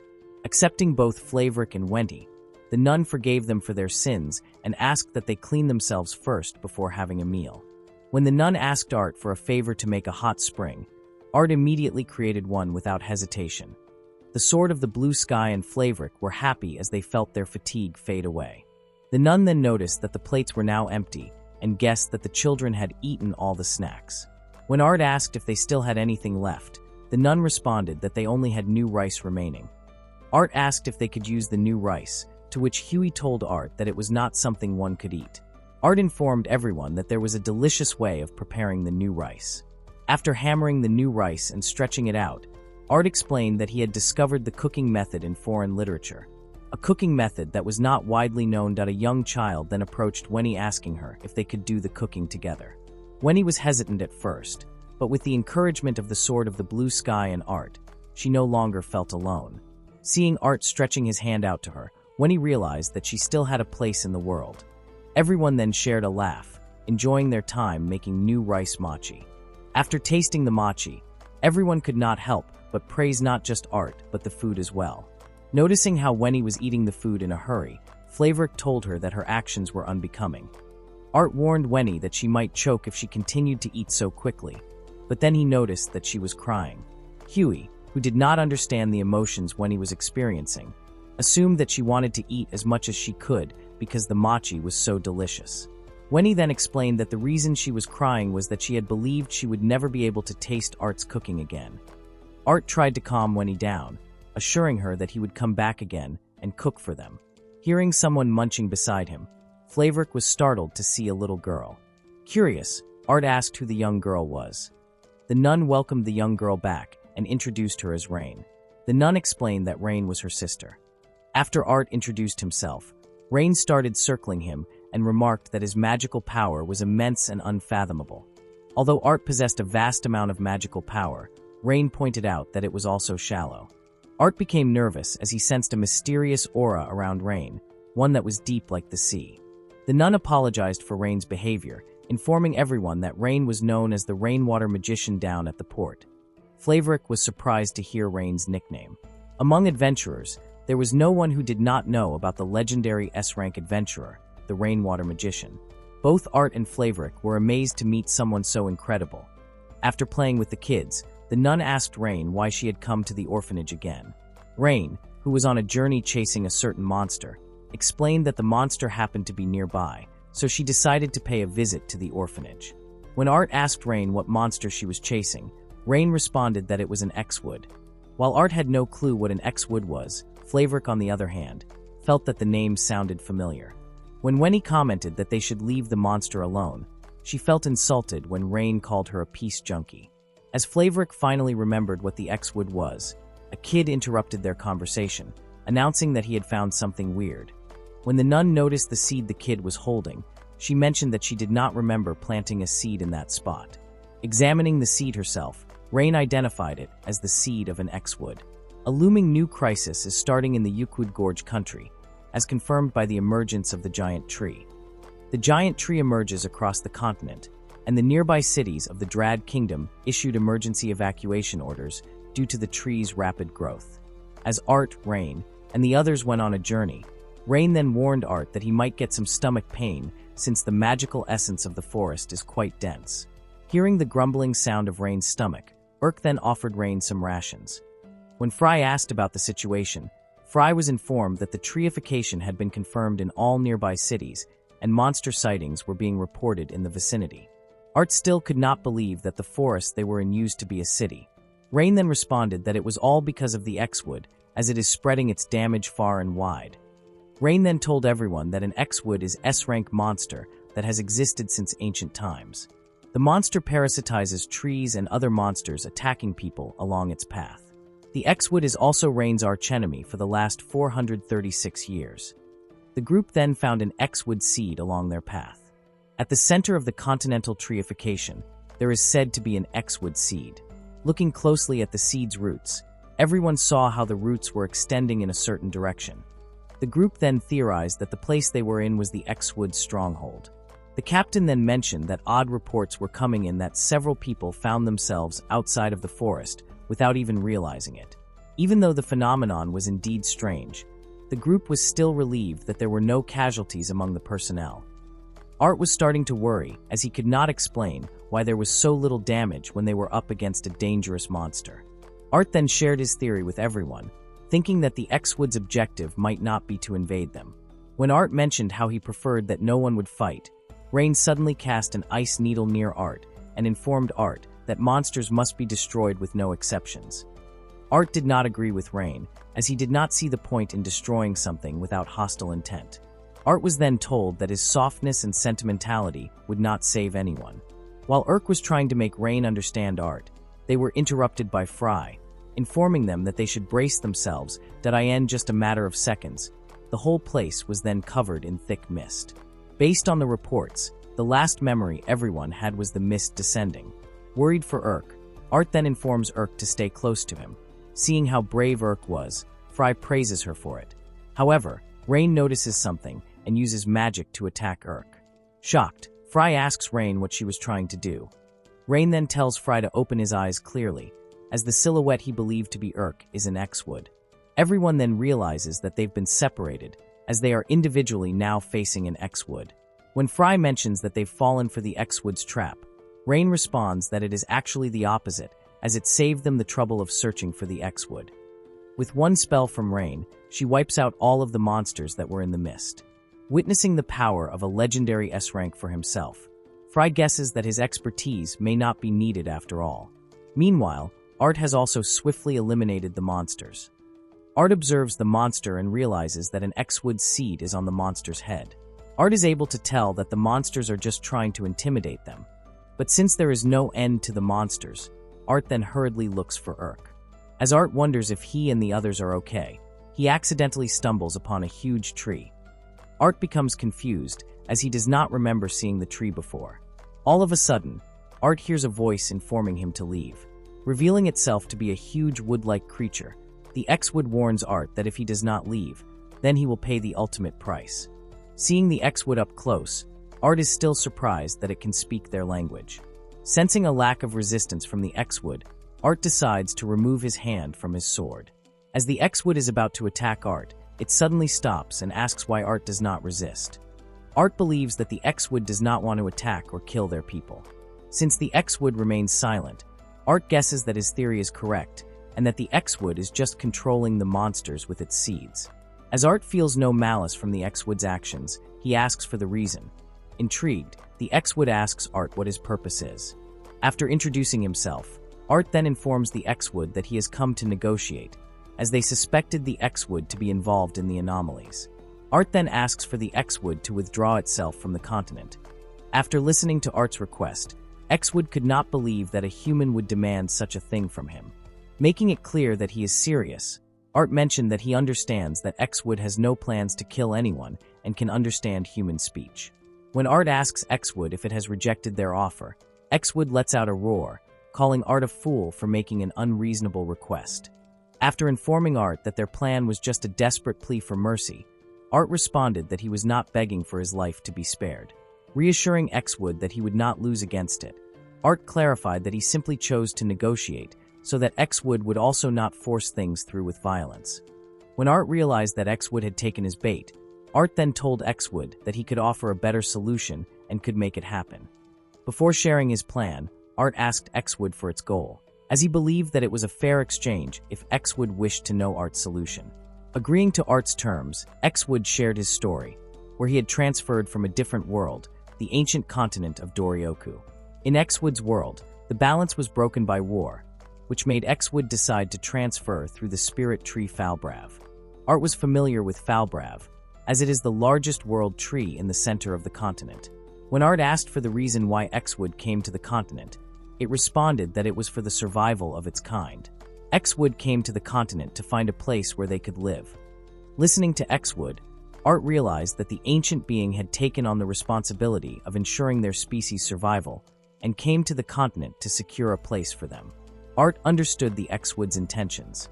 However, he pointed out that the residents are now suffering and asked for the X-Wood to stop turning the town into a forest. That X-Wood also pointed out to Art that humans cut down trees and claim the land for their own.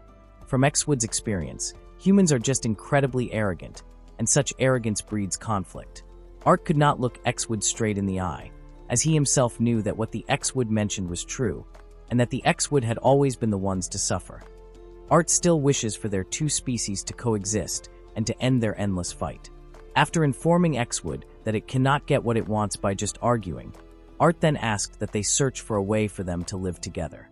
However, the X-Wood only felt insulted after listening to Art, thinking that Art does not understand its suffering and hatred. Left with no other choice but to fight, Art then drew his sword and slashed parts of the X-Wood. Art pleaded with the X-Wood not to let him draw his sword again, as he promised that the X-Wood would die next. When the X-Wood mentioned that it no longer had the time and power to deal with Art, Art then held the X-Wood's branch and asked it to try to coexist. The X-Wood was puzzled as to why Art was siding with the monsters. It did not matter to Art whose side he was on as long as everyone would be saved. When the X-Wood asked Art what made him think he would be worthy of trust, Art then bravely informed the X-Wood to plant a seed in him, and he would serve as the intermediary between the two species. While Fry was calling out for someone, Rain remembered her horrifying past. In the Falbrav Great Forest, Rain and her parents were having a wonderful time when Rain's father suddenly slapped her sister, reminding her how dangerous humans could be. Rain's parents were devout followers of the Elven religion, and the teachings and rules were absolute. Rain was then engulfed in fear as she witnessed how her home was being consumed by fire. When Rain and her sister tried to find their parents, they were shocked to see their bloody corpses nearby. From that point, Rain vowed that she would not forgive those who had caused them harm. With no home to return to, Rain and her sister walked on, driven by the goal of destroying all monsters. After some time, Rain became known in the town and was frequently asked for her help. Not wanting anyone else to suffer, Rain then used her magic for the sole purpose of eradicating the monsters. When Rain visited the orphanage before, her sister pleaded with her to stop fighting. However, Rain was no longer listening and was only focused on killing more monsters. Rain then told her sister that she had finally found the monster that ruined their lives, vowing that she would kill all the monsters and not leave a single one alive. When the X-Wood saw Art's resolve, it was impressed. However, the X-Wood still refused Art's proposition. The X-Wood explained that it had already accepted its place, and that there was no need to create unnecessary conflict. Sharing the truth with Art was the X-Wood's way of showing respect for the resolve that Art had shown. When Art asked for the cause of the X-Wood's weakening power, the X-Wood revealed that a magician who had been relentlessly pursuing it for eternity was the cause of its diminishing strength. Listening to the X-Wood, Art was able to deduce that the person the X-Wood was referring to was none other than Rain. Hearing the rumbling sounds all around, Art immediately noticed that the fog surrounding them had vanished, and that Rain was now flying. Rain asked Art to move as she planned to kill the X-Wood. However, Rain didn't expect that Art would position himself between her and the X-Wood. When Rain asked Art what he was doing, Art tried to make Rain understand that the X-Wood did not come to their world to invade it. But Rain didn't care and still planned on killing the creature. Rain tried launching an attack, but was immediately stopped by Art's sword skill. Rain warned Art to stop interfering as she did not want to create pointless corpses. Not expecting the power that Rain had, Art had to use his full strength just to block the attack. Art once again tried to make Rain understand that the X-Wood did not intend to fight anyone and only wanted a place of its own. When Art asked Rain why she was so desperate to kill the creature, Rain revealed that it was the X-Wood that killed her parents 463 years ago and burned down the forest they had lived in. The X-Wood realized that Rain was referring to the Great Fire and understood that Rain was blaming it for the incident. Rain told Art that he was being too idealistic and that the world they lived in was born from conflict, a cycle that would always repeat, a never-ending conflict. The X-Wood admitted that it was present during the Great Fire. However, it stated that it was not the one who set the forest ablaze. Rain's patience reached its limit as she increased her power, creating pressure that Art could feel. Rain then praised Art for keeping the X-Wood in the forest, saying it had taken her some time to trace the magical residue. When the X-Wood heard Rain, it assumed that Art had plotted to stall it. Displeased at having placed its trust in a human, the X-Wood informed Art and Rain that it would now take their lives for meddling in its affairs. In just a matter of seconds, the entire forest shook as the X-Wood unearthed its massive body, making everyone realize that it was a being no one could ever hope to defeat. Using its breath alone, the X-Wood intimidated the humans who witnessed its full appearance. However, Rain was not fazed by it. As the X-Wood launched its attack, Rain cast her own spell called Imperial Water and launched it at the X-Wood, causing the creature to be blown away. However, the X-Wood still had so much power that it continued to attack Rain, making Art worry. As the battle became more intense, the tide seemed to shift in Rain's favor, as she was not just blocking the X-Wood's attacks, but also creating counterattacks. When Rain had cornered the X-Wood, she released a powerful spell called Dark Descent Great Waterfall. Rain displayed the prowess of the world's strongest magician. She did not expect that the X-Wood would still try to attack after being drowned by her spell. However, Rain was able to block the attack and planned to end the X-Wood as she began setting up another powerful spell. Seeing the huge spell in the sky, Art wondered where the X-Wood had gone. Rain gave the X-Wood a chance to reveal itself, mentioning that hiding would not help it. Planning to draw out the X-Wood, Rain used the spell Rain of Condemnation and unleashed it all over the forest. Art, who was also in the forest, was trying his best to block Rain, seeing how Rain's judgment had been clouded by her rage towards the X-Wood. Art decided to stop Rain from destroying everything and hoped that Urk was safe somewhere. Meanwhile, Urk was also trying to look for Art while dodging Rain's spell. Just as Urk was about to get hit by Rain's spell, Fry appeared in the nick of time and blocked the attack using his spell Ice Blossom. When the two siblings finally met again, Urk asked what was going on.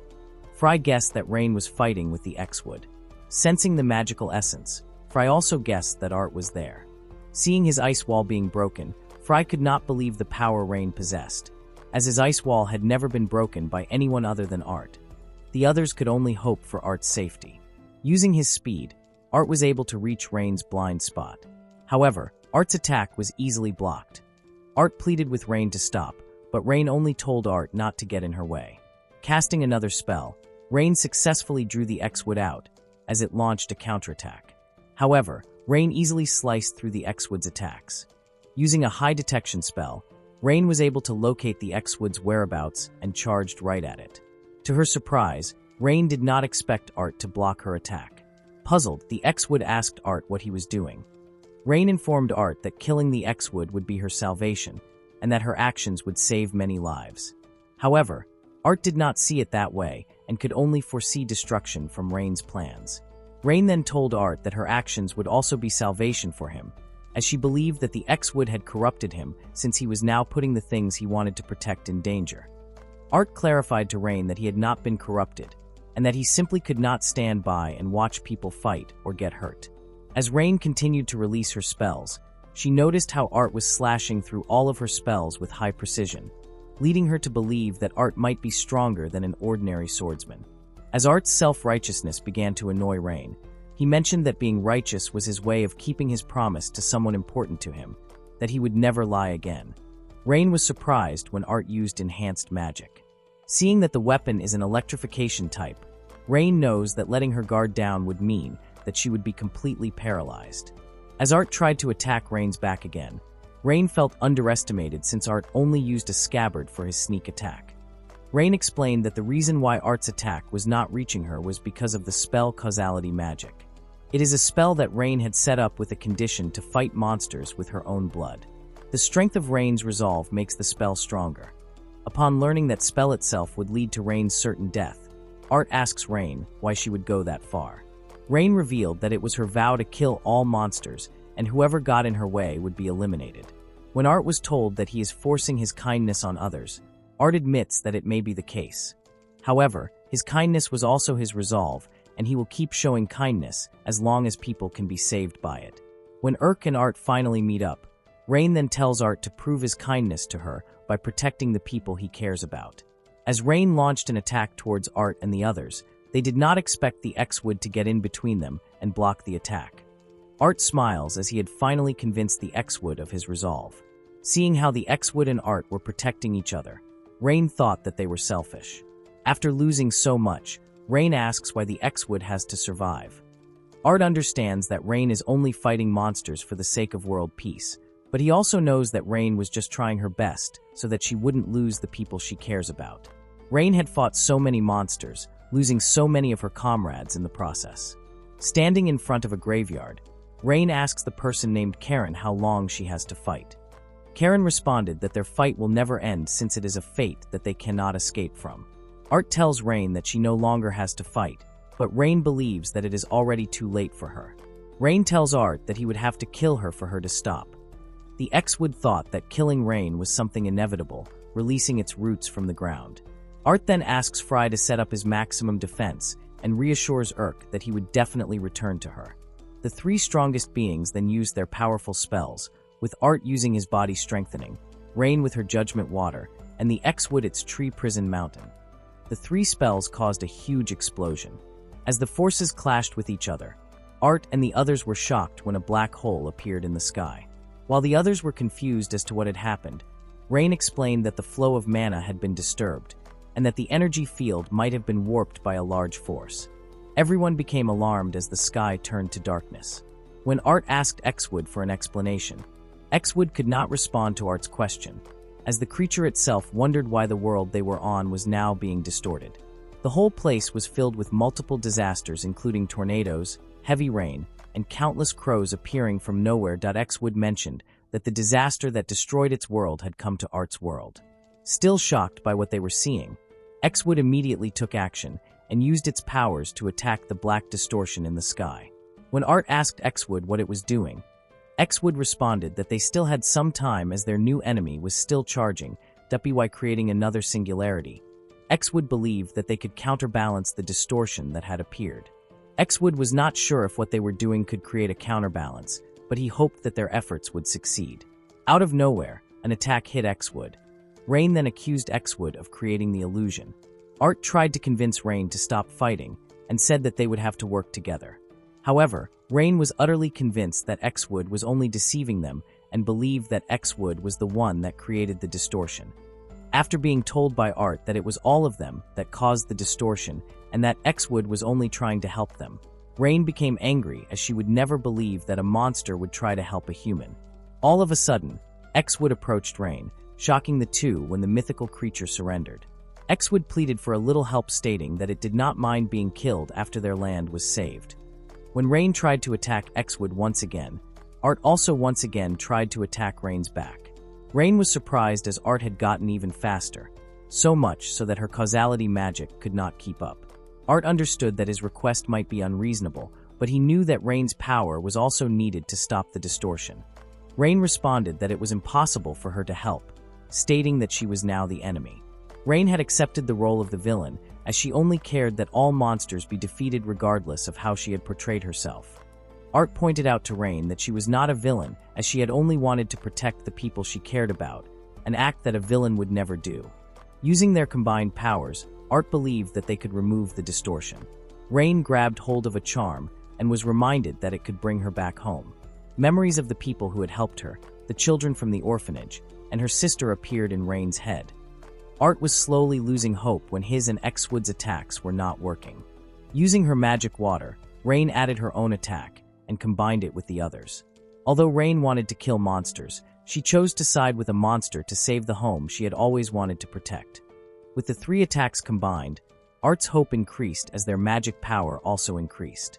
However, the Singularity's powers were so overwhelming that Rain could not keep up with her magic. With despair on their faces, Rain and Art were surprised when X-Wood stepped in front and faced the Singularity on its own. X-Wood was very impressed with Art, believing that he had potential. X-Wood had decided to seal the distortion using its own body and instructed Art to work with Rain to cut its body down. X-Wood then apologized, expressing how nice it would have been for monsters and humans to coexist. Art tried to convince X-Wood to search for such a promised land with him, but X-Wood believed that such a land would not be theirs, but rather would just be a human land. After sealing the distortion, Rain immediately took the opportunity to launch a powerful attack. Art wanted Rain to stop, but understood that it was their only way of saving their world. Using a stroke of his absolute blade, Art successfully cut down X-Wood's body along with the Singularity. As the sky's light returned and pieces of X-Wood fell from the sky, Art felt heartbroken. Unsheathing his sword, Art hoped that a bond between humans and monsters would soon bloom. After Urk took her bath and dressed up, she met up with her brother and Art. Fry did not expect that his sister would speak to Art first before addressing him. After reminding Art to rest properly, Art's attention shifted to the food called yakimono. Art explained that he remembered seeing the dish a long time ago, and ever since then, both the food and the cooking method had stuck with him. When Urk saw Wenny and Flavoric, she passed by the shivering Wenny and told her that while she hadn't yet forgiven her, she would continue to trust her since Art was fine with it. All of a sudden, Princess Leia arrived, informing Art that she had brought what he had requested. Seeing the mountain of food, Art was very grateful to the princess. While Urk was suspicious of her actions, and asked if the food had been stolen from the castle. After assuring Urk that she had received permission for the food, Princess Leia called out to the person in the back, saying they could now reveal themselves. Art was overjoyed when Rain revealed herself. When Sister Rax saw her younger sister, she approached the fidgeting Rain. Expecting to receive an earful from her sister, Rain was surprised when Sister Rax hugged her instead. As everyone witnessed the two sisters reuniting after the incident, Rain could not help but tear up. She apologized for making her sister worry and for everything she had done. After speaking with her sister, Rain bowed in front of Art and Urk, apologizing for the trouble she had caused them. Urk, who had already learned about Rain's life story, pitied her and suggested that she simply enjoy the celebration for the day. Art was then reminded of something important and informed the X-Wood that it could now come out. Everyone immediately went on high alert when they saw the X-Wood's seed. After being asked by everyone for an explanation, the X-Wood revealed that when it suppressed the distortion, it had believed there would be no chance for it to survive. However, the sudden magic that Art had poured into the creature had awakened it once again. The X-Wood promised that it would not cause any more problems as it had lost all of its powers. The once mythical creature now planned to search for a place where its species could live peacefully. Rain, who had hunted the creature for most of her life, accepted the truth about the X-Wood no longer intending to hurt anyone. Princess Leia then suggested that they eat now and save the conversation for later, in front of the sizzling food. Art thanked everyone for their hard work. Hoping that all of the species could coexist moving forward, Art shared a toast with everyone. With his elegant skills, Art cooked and fed everyone the delicious food. After the feast, Urk was surprised when Princess Leia revealed that she was giving Art an entire mine. The mine had been decided to be given to Art after the Queen Locust was defeated. Art appreciated the reward, but was not sure what to do with it. Since Art is not interested in rewards like a mine, Sister Rax then thought of an idea and suggested allowing the X-Wood to live in the mine. Princess Leia thought the idea was great, as it would greatly help Art in managing the mine. When Urk asked about his thoughts on Sister Rax's suggestion, Art thought that the idea was great. Flaverick raised his concern about a monster receiving land, but Princess Leia did not care, and would even use her father's power to have the idea pushed through. When Rain wanted to share her thoughts, Art approached her as he understood what Rain wanted to say. Art knows that the reward itself is something complicated for Rain, but he hopes that Rain would still feel at ease. Art promises to everyone that he will work hard to ensure everyone can show kindness as long as he is around. X-Wood finds the humans quite difficult to understand, but would still accept the offer. Art thanked Princess Leia and asked when the handover would take place. Princess Leia responded that including all the paperwork, it would take about 10 days. As Art suggested that they go to the mine on the day of the handover, and to ease everyone's worry, Art proposed that both he and Rain would take care of things, to which Rain agreed. Princess Leia was very much pleased to witness a historic event, the first ever peace with humans and monsters. Seeing how Art was surrounded by the people he cared for, Rain thought that Art would surely change the world for the better and save more people than she ever could. After agreeing to Art's proposal, Rain decided for herself that she would live in the Ill family's mansion, protecting Art from any other threats. Shocked by Rain's decision, Art believed that Rain was not allowed to decide on her own. However, Urk herself mentioned that she didn't mind Rain living with them, as she believed that another person would not make any difference. Emitting a sparkling aura, Rain grabbed hold of Art's arm, never wanting to let Art go. Lying on his bed, Art had caught a fever. Even though an emergency potion had been administered, Art's fever still would not go down, making him think that he may have pushed himself too hard. Hearing commotion outside, Art left his bed to check what was going on.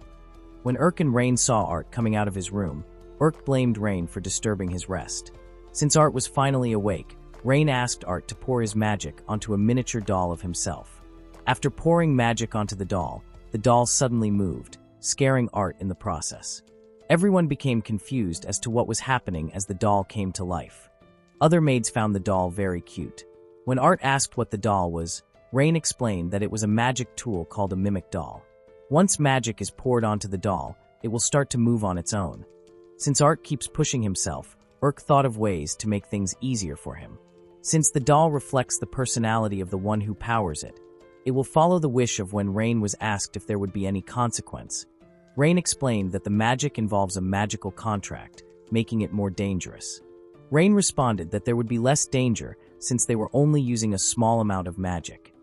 The magic contract was once used in ancient times for major contracts involving magic. However, magic contracts no longer exist in their time. When Art asked why magic contracts no longer exist, Rain told him that the contract was deemed forbidden. The contracts could interfere with various phenomena in the world, involving life, curses, and even the destruction of an entire nation. Realizing how dangerous the contract was, Art outright refused, as he did not want to engage in such a risky practice. Rain reassured Art that the contract they would be using was safe and easy to handle. When Rain mentioned that the contract would not work when used on living creatures or monsters, Urk then asked if the contract was different from Art's contract with Xwood. When both Art and Xwood mentioned that they trusted each other, Urk was surprised to learn that Art's contract was entirely based on mutual trust.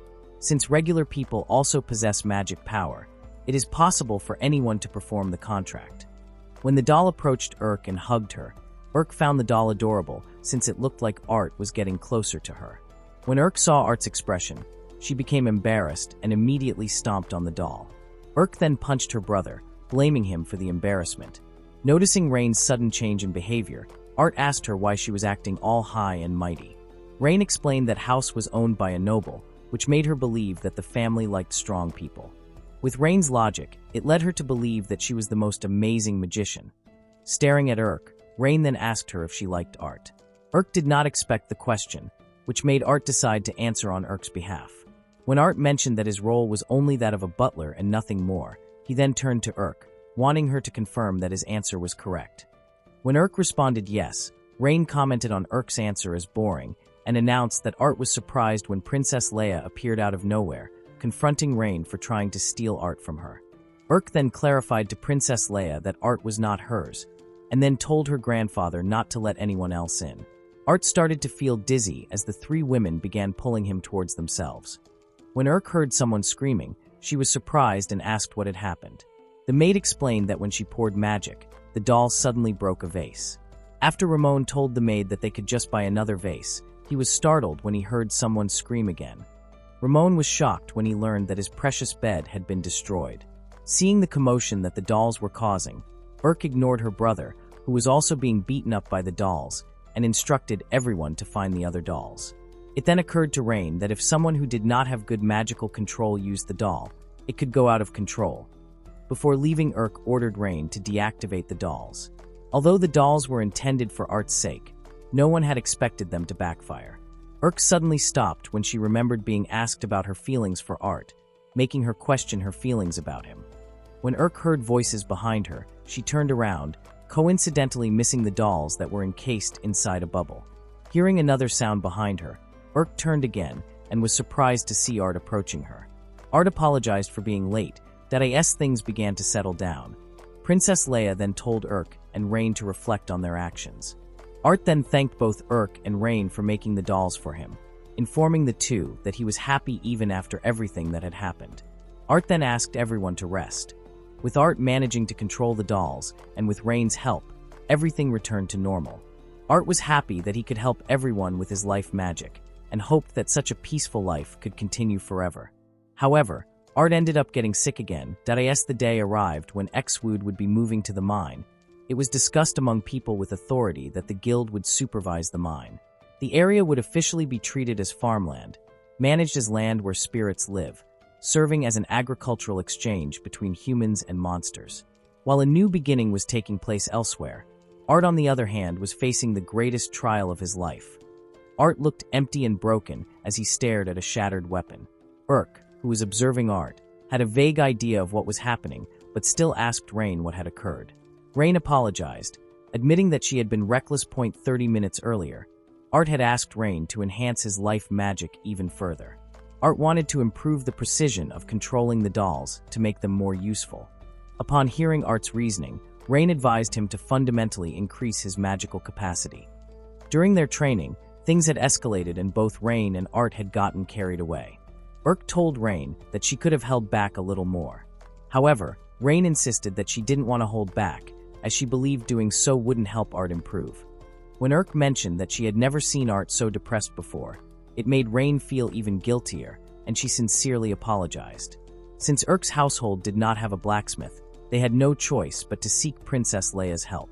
Smiling brightly, Princess Leia presented a variety of weapons crafted by blacksmiths across the continent. When Urk asked who had paid for all the weapons, Princess Leia responded that the weapons came from her personal funds. Knowing the princess, Urk was certain that the funds used were actually from the national treasury. Princess Leia explained that as Art's future wife, she must ensure that he has everything he needs. When Princess Leia asked Art if there was anything he wanted, Art simply replied that he didn't want anything. Urk comforted Art, knowing that he had been using his sword for a long time. It was thanks to his sword that Art had been able to protect so many people, including himself. Art began to cry as he felt he owed his weapon a great deal. Princess Leia apologized, saying she hadn't realized how important Art's sword was to him. As Art regretted his actions, Urk touched his cheek and mentioned how she had witnessed him using his sword to save her countless times. When Art apologized to Urk for looking pathetic, Urk responded that she understood what he was going through. Rain then pointed out that not having a sword would become an inconvenience for Art. The general then informed Art that he might be interested in a magic sword.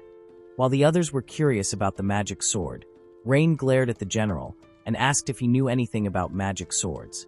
Art was shocked when the general mentioned that he had held one before.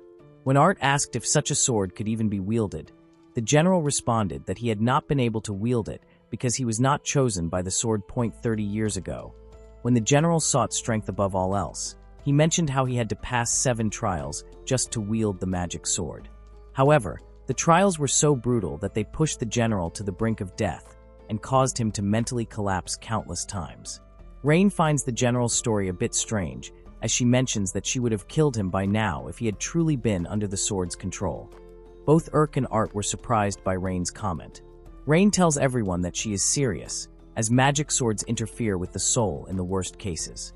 A magic sword can possess its user and cause harm. Pointing her staff at the general, Rain informs him that owning a cursed sword is incredibly dangerous and also utterly reckless. Upon hearing more about magic swords, Art tells everyone that he does not want a weapon that is meant to hurt someone. As magic swords are something that elves know too well, Rain suggests that they ask her sister more about it. When Art and Urk asked Sister Rax about magic swords, she outright told Art that he shouldn't wield such a weapon. Sister Rax further explained that magic swords are something an ordinary man should not handle. Although a magic sword is something that a human should not wield, Sister Rax shared that during the Great War in the past, a hero once used a magic sword and won the battle. The ones who created the magic sword were the ancient elves. However, the elves also have an old legend. Those who wield the magic sword will receive power, but the user will have to walk the path of darkness. Even if its user is a rightful person, the magic sword will eventually make the wielder bring destruction onto the world. Upon hearing everything that she has said, Sister Rax asks Art if he would still be willing to wield the sword. Art then confidently told Sister Rax that he would. Art understands how dangerous the magic sword can be as it manipulates its user. However, Art believes that it is all just a part of the magic sword's legend, and that it all comes down to how the power is being used. Art does not want to prove his strength through sheer force, but also admits that a time may come where he would need such strength to solve problems on his own. Art states how he wanted power not for fighting, but for protecting. Art wanted to make the people he loves happy and feel safe. Urk smiles as she tells Art that she supports him with everything she has. Fry appears, asking everyone if they are all done talking. Fry shares some good news, telling everyone that a tournament is being held where the magic sword is the prize. However, Fry also tells them about the bad rumors he has heard. When Fry mentioned that the kingdom had sent out a request, both Art and Urk also decided to participate. Meanwhile, a woman who's riding a dragon has come and wants to meet the Ice Lady. At a massive shipboard arena called Atlantia, the Magic Sword tournament is underway. With the Magic Sword as its grand prize, Art had also participated by borrowing a sword from the organizers. The hosts announced that the tournament is being hosted by the Guild of the Sluster Empire. It was then announced that the winner of the first match was none other than Art. The crowd cheered for Art, but called him Benjamin instead. Before the tournament had started, Peters had informed Art that he would be going on an undercover mission and that he would be using a fake name. The mission came from a direct request from His Majesty himself. Since Art's face was not yet widely known, it would be less risky for the two of them to infiltrate. However, Peters still advised them to stay low. Peters pointed out to Art that they still needed to be prepared regardless of whether anything would happen. The magic sword is a symbol of immense power, possessing the ability to reshape the world entirely. After Peters mentioned the danger of the weapon falling into the wrong hands, Art began to worry and asked Peters if they were truly the right people for the mission. Peters was confident that Art and Urk could pull off the mission, as they had already taken down 2 S-class threats. Aside from taking down a powerful monster, Art and Urk are the ones Peters trusts the most. Before Peters left Urk, he jokingly told her that the winner of the tournament would also get a hot kiss as a reward. Urk was startled when Art suddenly appeared. Seeing Urk's face turning red, Art immediately checked on her, asking if she was feeling sick. While talking to Urk, Art sensed someone observing them nearby. Walking down the hall, Urk asked Art if he could smell something. Confused, Art promised Urk that he had already taken a bath. To Art's surprise, he bumped into Rain. Art had thought that Rain would be on watch. Rain then told Art that she had followed them because she was worried about their safety, pointing to Urk and mentioning that Urk was weaker than her. Rain then reminded Art of their deal, that they would get married once Art obtained the magic sword. Both Art and Urk were surprised as Art himself had never heard of such a promise before. Rain explained to Art that once he wielded the magic sword, he would become a symbol of power. Rain believes that a powerful person must have a strong wife, which she believes can only be her. The conversation turned in a different direction as Rain challenged Urk to an appeal contest, and the winner would be the one who marries Art. After explaining the rules, Art voiced his concern, stating that neither he nor anyone else would be able to rate things the way Rain had explained. After teasing Urk about her feelings towards Art, Urk finally snapped and asked Rain who had told her that she would give Art away. Urk became competitive and ordered Art to stay silent and simply watch the battle between the women. The 2 women then played a game of rock, paper, scissors, which led to Rain winning the game. After portraying her appeal to Art, Urk became intimidated. When Rain insinuated to Art that her appeal should score 5 points, Art, still confused, told Rain that he did not know. Not wanting to upset anyone, Art decided to give Rain 3 points. Both Urk and Rain were disappointed with Art for choosing a safe score. When it was Urk's turn, Art's face turned red as Urk used her figure to gain more favor. To Urk's surprise, Art ended up looking as though his soul had left his body after witnessing her appeal. When Urk learned that she had received 5 points, she became ecstatic. All of a sudden, the whole place shook. It was then announced that the ship had collided with a submerged reef.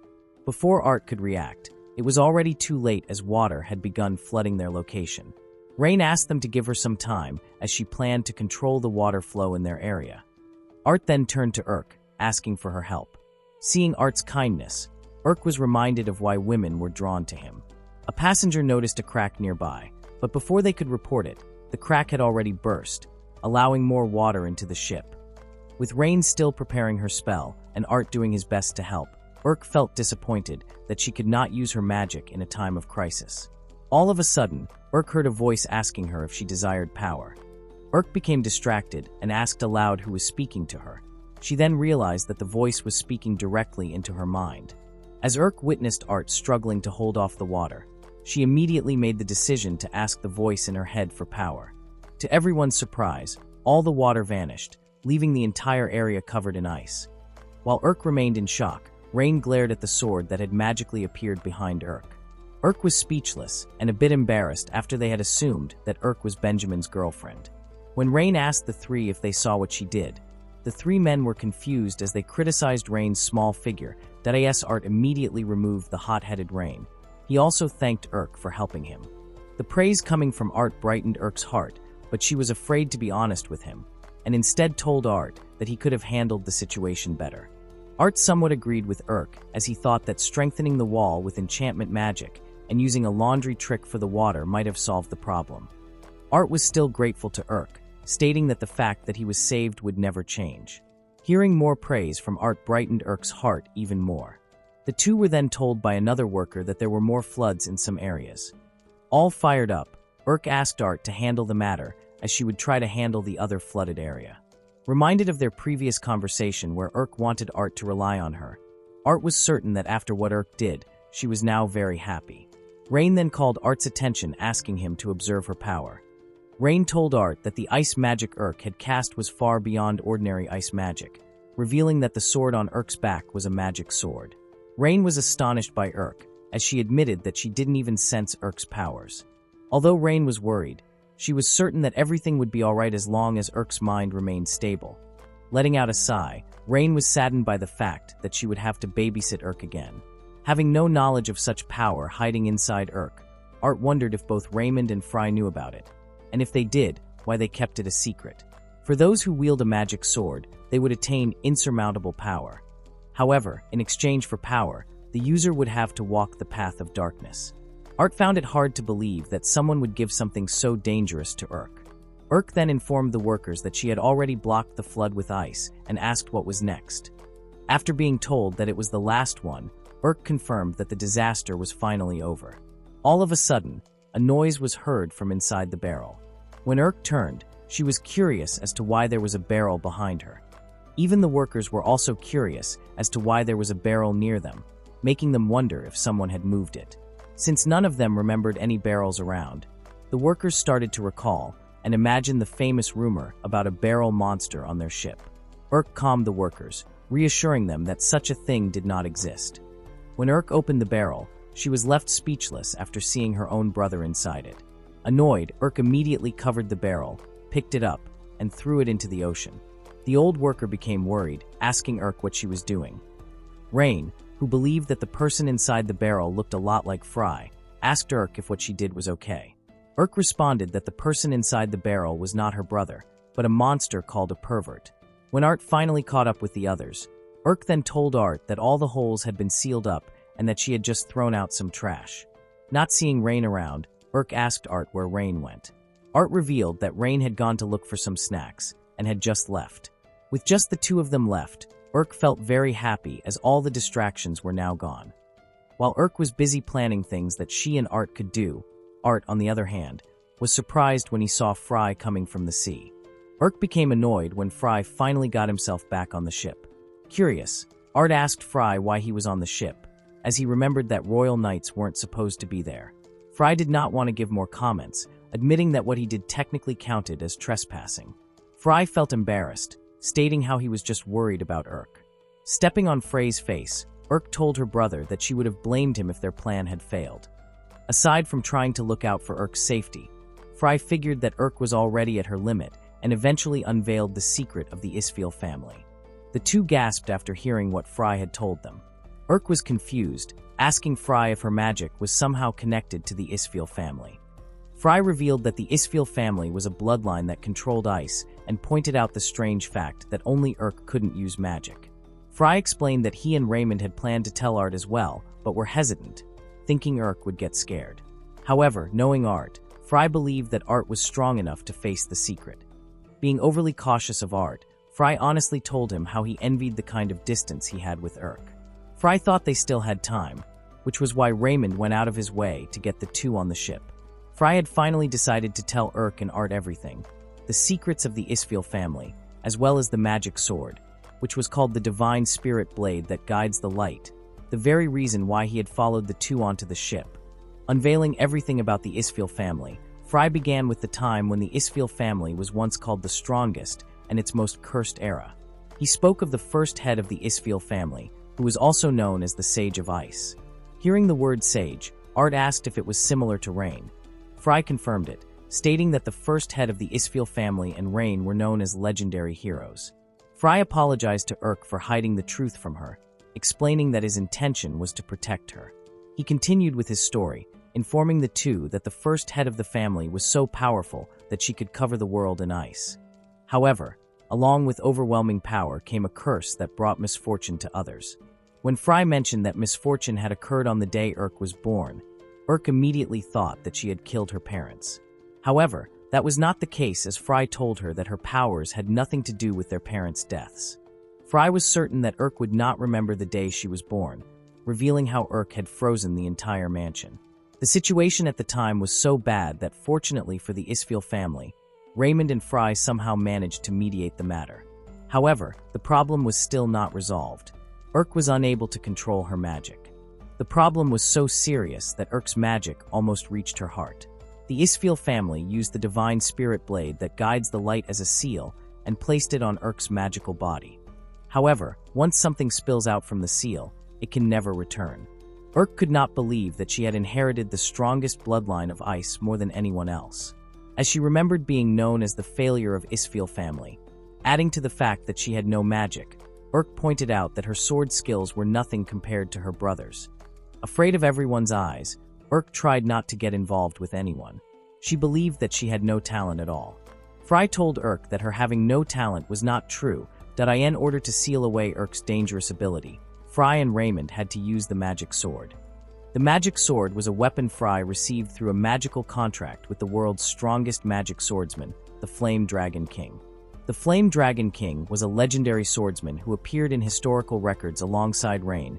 It was written in the records that the Flame Dragon King used his magic sword to split the continent in two and burn the land for 10 days. In exchange for the sword, the Flame Dragon King would come and take Urk from the Isfil family once she matured. Fry admitted that the terms they accepted were unthinkable. However, it was the only option they had to keep Urk alive. When Urk asked Fry why they didn't tell her sooner, Fry revealed that they would have after they found a way to protect Urk.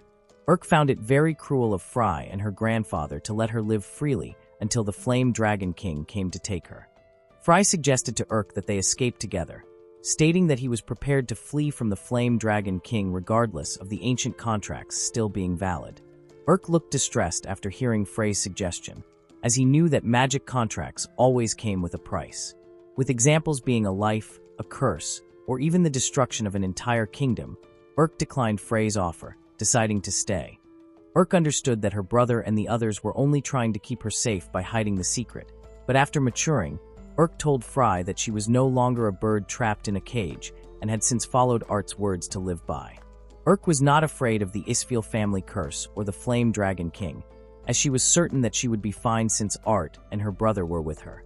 Showing his true feelings, Fry told Urk that he did not care about anything except Urk. Determined to protect his precious sister, Fry told the two that he would do whatever it took, even if he had to take Urk by force. Drawing his sword, Fry told Art that if he intervened, he would not show any mercy. Understanding that the matter should be handled by the two siblings, and that whatever happened next was for them to decide, Art told Fry that he would not interfere. However, before they began, Art suggested that they change locations as he was concerned that the fight would result in another hole in the ship. Moving inside to an arena, Fry became excited to finally fight Urk seriously. Agreeing with Fry, Urk told her brother that she was sick of fighting him when he was always trying to hold back. Observing from the deck, Art asked Peters if he knew everything. Peters respected both Fry and Raymond's determination. However, knowing that the enemy was one of the strongest S ranks, Peters believed that retreat was the best choice. When Peters asked Art what they should do about the situation, Art responded that in a sibling fight, an outsider had no place interfering. Peters then asked Art what would happen next if Urk won and had to face the Flame Dragon King. Peters believed that by taking the magic sword from the tournament, they would have a better chance of fighting. Unsheathing both of their swords, Urk and Fry were now ready to show their real strength to one another. Fry initiated the fight by charging directly toward Urk. Fry moved so fast that Urk reacted late and could not put any distance between her and Fry in the middle of his attack. Fry advised Urk not to just focus on him, but to also observe her surroundings, telling Urk to look up. To Urk's surprise, a spell had already been activated and was ready to be released. Frey's ice celestial spear was powerful enough to destroy the arena. Art was very impressed at how much Fry had improved. Peters, on the other hand, was not that surprised, knowing how Fry was a very hard-working person. Peters found it very ironic that Fry was fighting his sister using the strength and power he gained to protect her. Peters wondered if such a fight could have been avoided. Art thought differently. Knowing how stubborn the siblings were, Art knew that their fight would have happened sooner or later. Hearing Art's opinion, Peters smiled as he realized that Art had truly grown a little. With the fight getting intense, Peters asked Art who he thought would win. Unable to decide, Art wished for the two to win. However, Peters rejected Art's ideology, believing that only one should come out as the winner. Fry was impressed with Urk blocking his attack with ice magic. However, after observing Urk's ice and seeing how distorted it was compared to normal ice magic, Fry believed that Urk still couldn't control her innate powers. Fry immediately realized that the magic sword had lost its function as a seal. Urk revealed that during the incident, she had heard a voice. Fry immediately realized that the sword had interacted with Urk and reminded her that magic swords weren't necessarily allies to humans. Magic swords have existed in the world since ancient times, making their origins mostly unknown. Most of the magic swords tend to become enemies and also have the ability to take over human bodies. Listening to Fry, Urk asked her brother if he thought she was being possessed. Knowing Urk since her childhood days, Fry had never seen Urk so determined before, which made him believe that she might have been possessed by her weapon. Angered by Frey's words, Urk told her brother to stop treating her like a child. When Urk was still very young, she was left in the care of the ill family's staff. When Urk asked about the whereabouts of her family and was told that they would eventually return, Urk realized that she had asked for something she was never meant to know, which made her decide to pretend that she had heard nothing. Urk admitted to herself that she was never going to be as talented as her brother. She also noticed how her grandfather was always harsh on Fry, but kind towards her. Despite feeling no love from the people around her, Urk still felt happy because she could sense Frey's genuine smile, always hugging her and making her feel safe in the world. Bringing up the topic of Fry making a magical contract, Urk remembered that for one to make a contract, they would lose their life if they broke it. Urk believed that if she did not face the Flame Dragon King, her brother and grandfather would face severe consequences. Not wanting such a fate to happen, Urk was determined to protect her family. Fry was surprised when Urk mentioned that it was him who saved her before she met Art. After learning about the magic sword and taking it, Urk had also decided that she would save her precious family. Fry was shocked at Urk's speed, making him wonder if the magic sword had enhanced her body. However, Fry quickly realized that was not the case. Seeing Urk coming at him with everything she had, Fry realized that Urk was truly trying to win the fight. He could not believe that the small and fragile Urk he once knew had changed so much. Not wanting to betray Urk's feelings, Fry used an enchantment spell called Ice Bind, trapping Urk inside a huge rose made of ice. Fry revealed that the spell he used was something he had created specifically for Art, and unless he cancelled it, the person inside could never escape. Knowing how similar they were, Fry used Urk's stubbornness to his advantage, hoping that Urk would not call him unfair. Thinking Urk was frozen and unable to respond, Fry was stunned when his magic was destroyed, revealing a smiling Urk. Fry was truly in shock, since his spell was strong enough that even dragons couldn't break it. Seizing her opportunity to counter, Urk used all her strength and delivered a vicious headbutt. Urk explained that she was somehow resistant to ice magic, making Frey's magic powerless against her. Unbeknownst to Fry, Urk had also used their stubbornness to her advantage, baiting him into creating an opening for a counterattack. With Fry sitting on the floor, Urk asked if her counterattack proved that she had won. Remembering the time he faced Art, Fry laughed, admitting his defeat. He had never thought he would suffer a loss to his sister. Fry was certain that their grandfather would scold them again. When Fry mentioned that the time had finally come, Urk was confused and asked what he meant. Fry revealed that the Flame Dragon King was now coming towards them. Rain sensed a familiar presence, informing everyone that the Flame Dragon King had arrived. Everyone was surprised when they saw a huge ball of fire coming towards them. Trying to create some distance between them and the Flame Dragon King, Rain decided to get serious. When the huge ball of flame came into contact with Rain's magic barrier, it caused a huge uproar that spread miles away. Thanks to Rain's protection, everyone came out safe. As Urk realized that they were now facing the Flame Dragon King, Fry advised his sister to brace herself, as she was now going to stand before the world's greatest magic swordsman. When the Flame Dragon King revealed herself in a dramatic fashion, the first thing she did was laugh at Rain's appearance for not changing one bit. Rain was not pleased with Karen, the Flame Dragon King's entrance, telling her that everything she did was so rough and careless. With a few exchanges of words, the two were about to start a whole different level of fight. Seeing how Rain was still as arrogant as ever, Karen asked her why she was on the ship. When Rain responded that she was on vacation, Karen did not believe her words. Announcing that she would be taking the Pillar of the Future, Karen asked Rain if she planned to get in her way. However, to Karen's surprise, Rain told her that she would be doing no such thing since she had nothing to do with the magic contract. Karen was surprised when Rain changed her mind. Rain explained that she didn't want to get into trouble again by sticking her nose where it didn't belong.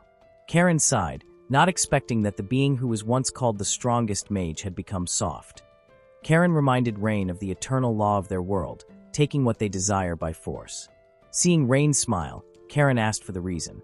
Rain herself was not sure and simply told the Flame Dragon King that she would lose.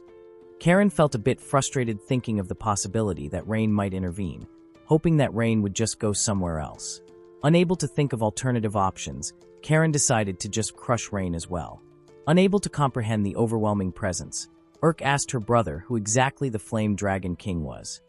Fry revealed that Karen, also known as the legendary magic swordsman and Flame Dragon King, was the leader of the world's strongest race, the Dragon Clan. Karen was considered a double S rank, a legendary adventurer who once put an end to the primordial spirit tree. After vanquishing an incomprehensible being, Karen had become the embodiment of destruction. Urk immediately felt Karen's pressure just from her gaze. Art also could not believe the intensity of the pressure that Karen was putting on them, believing that if he let his guard down, he would certainly be crushed. Complimenting Frey's bold action, Karen asked him if he really thought he could escape. Karen had believed that the Isfeel family was pure and righteous, entrusting her magic sword to them, but was surprised when she found out that Fry was now backing off from their deal. Fry admitted to treasuring his family's honor. However, he still refused to back down against the Flame Dragon King. Finally meeting Urk, Karen told her how much she had grown. Urk thanked the Flame Dragon King for giving her the magic sword, allowing her to live long enough for them to meet. Getting straight to the point, the Flame Dragon King, Karen, wished for Urk to bear her child. The announcement left everyone speechless. Karen stated how she wanted to have a child with Urk, as she believed that her power combined with the power of the Isfeel family would certainly create the strongest child, a power that surpasses magic swords. If her wish were to come true, Karen believed that the child would truly be worthy of becoming her successor. Everyone was shocked when Karen revealed her private part. Flushed, Urk asked Karen what she had just revealed. Karen explained that gender did not matter for dragons since they were originally a rare species that sustained their race. The Dragon Clan had developed both reproductive functions. Among the members of the Dragon Clan, there was no one stronger than Karen. Among other species, she was not fond of elves. For Karen, humans were one of the few species that could reproduce effectively, and Urk happened to be a member of the most special, powerful bloodline. Karen had already passed her prime as a dragon, and with her body growing older with time, she needed someone to take over after her. Karen then asked Urk to fulfill the contract by giving her blood, ultimately repaying the Isk family's debt. Urk finally understood why Fry was trying to help Urk escape. As a member of the Dragon Clan, Karen's morals and values were completely different from those of humans. Urk refused to fulfill the contract, stating that she treasured her family more than anything, making it clear that she had no intention of leaving Urk or her brother. Karen sighed after hearing more refusals from Urk, stating that the only thing impressive about Urk was her body. With incredible speed, Karen knocked Urk out by striking her in the back, and informed Urk that she would simply take what she wanted by force. Seeing Urk being taken in front of them, both Fry and Art immediately reacted, trying to get Urk back. However, they were caught off guard by Karen's flame-armored dragon, Poldold Bacillus. As the raging dragon rained fire on the ship, everyone could only close their eyes and hope for the best. Fortunately, they were protected by rain. Feeling refreshed after seeing the ship engulfed in flames, Karen was not expecting Urk to be awake so quickly and to create some space between the two of them. After receiving Urk's magic attack, Karen praised Urk's magic power for exceeding her expectations. Karen warns Urk one last time, pointing out to Urk how her power would someday hurt someone. Urk admits that she is scared. However, her fear is not strong enough for her to let go of the life she currently has. Now wielding a huge amount of power, Urk thought that must be how Rain feels. Not wanting to be separated from Art, Urk did not expect to understand such feelings in a crucial situation. As Urk plans to end the Isfeel matter, Karen, on the other hand, has decided to no longer hold back. Meanwhile, Art is checking up on both Peters and Fry. With a burning dragon in front of them, Art states that of all the dragons he has slain, the dragon in front of them is something else. Peters then informs the two that they will be facing dire consequences if they don't bring Urk back. Fry informs the two that the problem is an Isfeel family matter, and that it is their responsibility in handling it. Admitting that he can't do anything by himself, Fry requests Art's help in saving Urk. Bending a knee in front of Fry, Art agrees to help Urk, stating that Urk is also now his family. Claiming Urk to be a part of his family, Art thought that it may have sounded a bit arrogant, but Fry did not think so, telling Art that it sounded good to him. The two drew their weapons, ready to face the flame-armored dragon. Meanwhile, Karen was disappointed after taking Urk down with mere flames. Creating a slash as a distraction, Art was able to save Urk from Karen, taking her to a safe spot. Art then turns and introduces himself to Karen as Urk's butler. Seeing Art, Karen finally understood why Rain is so relaxed, as she had thought that it was because of Urk and Fry, who are deemed to be strong enough to face the Flame Dragon King. But seeing what Art can do, Karen realized that she was gravely mistaken. Art immediately took action, initiating an attack towards Karen. However, his attack was easily blocked by the Flame Dragon King. Before unleashing her skill called Ash Annihilation, Karen informs Art to protect everything with all his might. Facing the flame-armored dragon, Art used his body enhancement, performing his skill Immaculate Perfection and defeating the flame-armored dragon in one swing. Meanwhile, Rain was busy holding back the fire coming from Karen. Seeing Karen smile, Rain knew that the Flame Dragon King was enjoying the destruction she was causing. Rain wondered what Art was planning to do. Karen, on the other hand, was very curious about how Art stopped her flame-armored dragon. When Art responded that he stopped her magic with an attack, Karen was puzzled, as she did not expect that her Ash Annihilation, which could burn down a nation, was simply stopped by a slash. Art's slash piqued the Flame Dragon King's interest. After assessing that Karen's attack came from the magic sword, Art planned to secure the sword first. Using his speed to his advantage, Art launched his move. However, his tactic was easily read by Karen, who stopped Art by countering with an axe kick. That Art's attack left a bad taste in Karen's mouth, making her feel that Art was underestimating her. Seeing Karen's physical power, Art immediately retreated. Karen praised Art for his sword technique. However, she also criticized his weak defense. As the leader of the Dragon Clan, the strongest being in the world, Karen informed Art that her entire body was armored with scales. Getting nicked in the face, Art admitted his miscalculation. However, his tactic also proved to be successful, as he informed Karen that he had now taken her magic sword.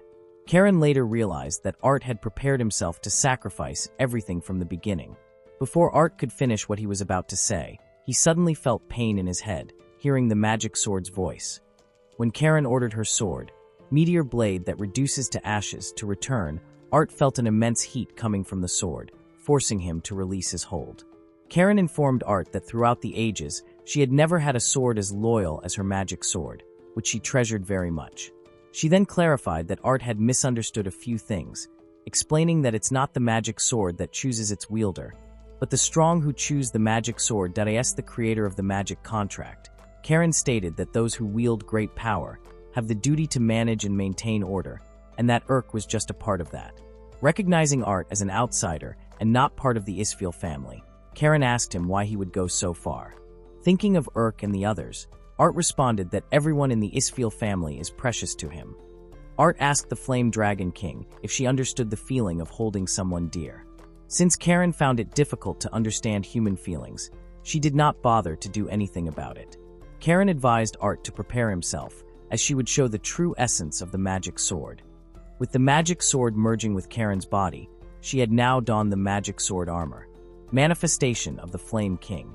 After releasing their limits, the two then engaged in a fight that caused a huge explosion. Both Peters and Fry were amazed by Art, making the two believe that Art was now on equal footing with the Flame Dragon King.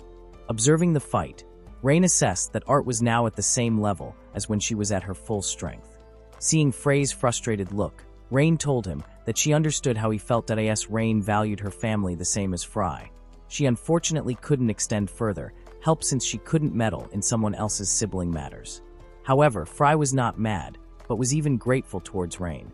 Just having her presence made it difficult for Karen to use her fire freely. Fry also believed that Rain already knew that, which was why she stayed within Karen's range. When Fry asked for a favor, Rain responded that she would not be fighting Karen. Fry accepted Rain's decision but pointed out that it was not what he wanted to ask. With a smile on his face, Fry asked Rain if she knew any of Karen's weaknesses. Back in the intense fight between Karen and Art, Karen was very pleased as she had never had so much fun in ages. Karen was very much impressed that a mere butler could withstand her strength. Although Art was just a mere butler, he also believed that he would be nothing if he was not by Urk's side. Remembering his past and present, Art reminded himself not to forget what he was fighting for. Seeing Art putting on a good expression, Karen felt excitement all over her body. Urk suddenly appeared beside Art, reassuring him that with the two of them, they would surely overcome their current obstacle. Art was in shock, as he did not expect Urk to be standing beside him. Confused, Art asks Urk why she is beside him. Pointing out Urk's injury, Art orders her to go back. Grabbing Art's injured hand, Urk tells him that she is the one who's supposed to say those lines to him. Urk couldn't stand the thought of Art going back to his old self, pushing himself too far and worrying about others too much. Urk tells Art that the Flame Dragon King is her problem, and that it is her responsibility to take care of it as a member of the Isfeel family. Being the descendant of the Sage Ice, Urk wishes to use her powers to protect Art. Coincidentally, Art also stated how he wanted to protect Urk. The two confessed to one another that they are both precious to each other. Seeing the two, Karen was a little touched, but she then asked Art what he could do with a weak sword. To solve Art's sword problem, Urk offers her magic sword for Art to use. Art gladly accepted Urk's sword. He was then knighted by her and received the magic sword's power.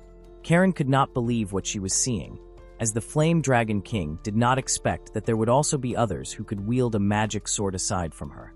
With Art experiencing another awakening, Karen guessed that the magic sword had stayed with Urk for so long that it had developed feelings similar to what a parent would have. Intrigued by how the events have turned out, Karen tells Art to know his place for trying to defy her. However, Karen's threats were being ignored as both Urk and Art were surprisingly flirting despite their situation. Angered, Karen reminded Urk that she is the one who's breaking the contract. Taking responsibility as part of the Isfeel family, Urk agrees with Karen. However, after meeting Art, she could no longer help herself from being selfish as well. Seeing how determined the two are, Karen now prepares herself against the combined powers of Urk and Art.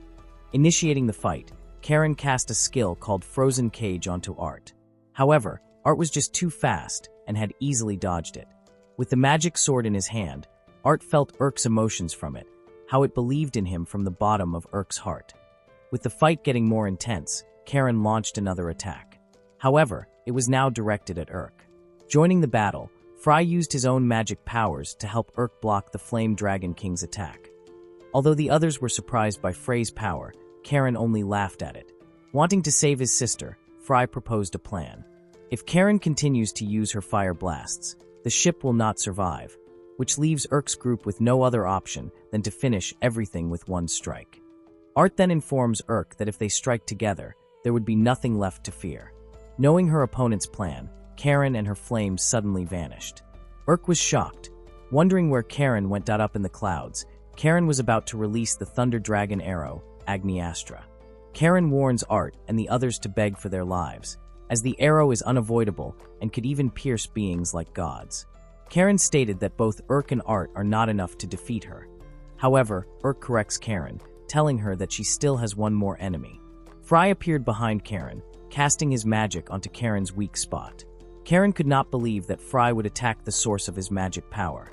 With her weak spot exposed, Karen guesses that it was Rain's plan. Fry apologizes for breaking his promise, not wanting to give his sister away. As Art was about to launch his attack, Karen smiles as the whole place is covered with the demonic Ice Blossom skill. Looking through the window, a weak Ramon is being accompanied by his butler, Tet. Ramon smiles brightly as his grandchildren and Art have finally returned.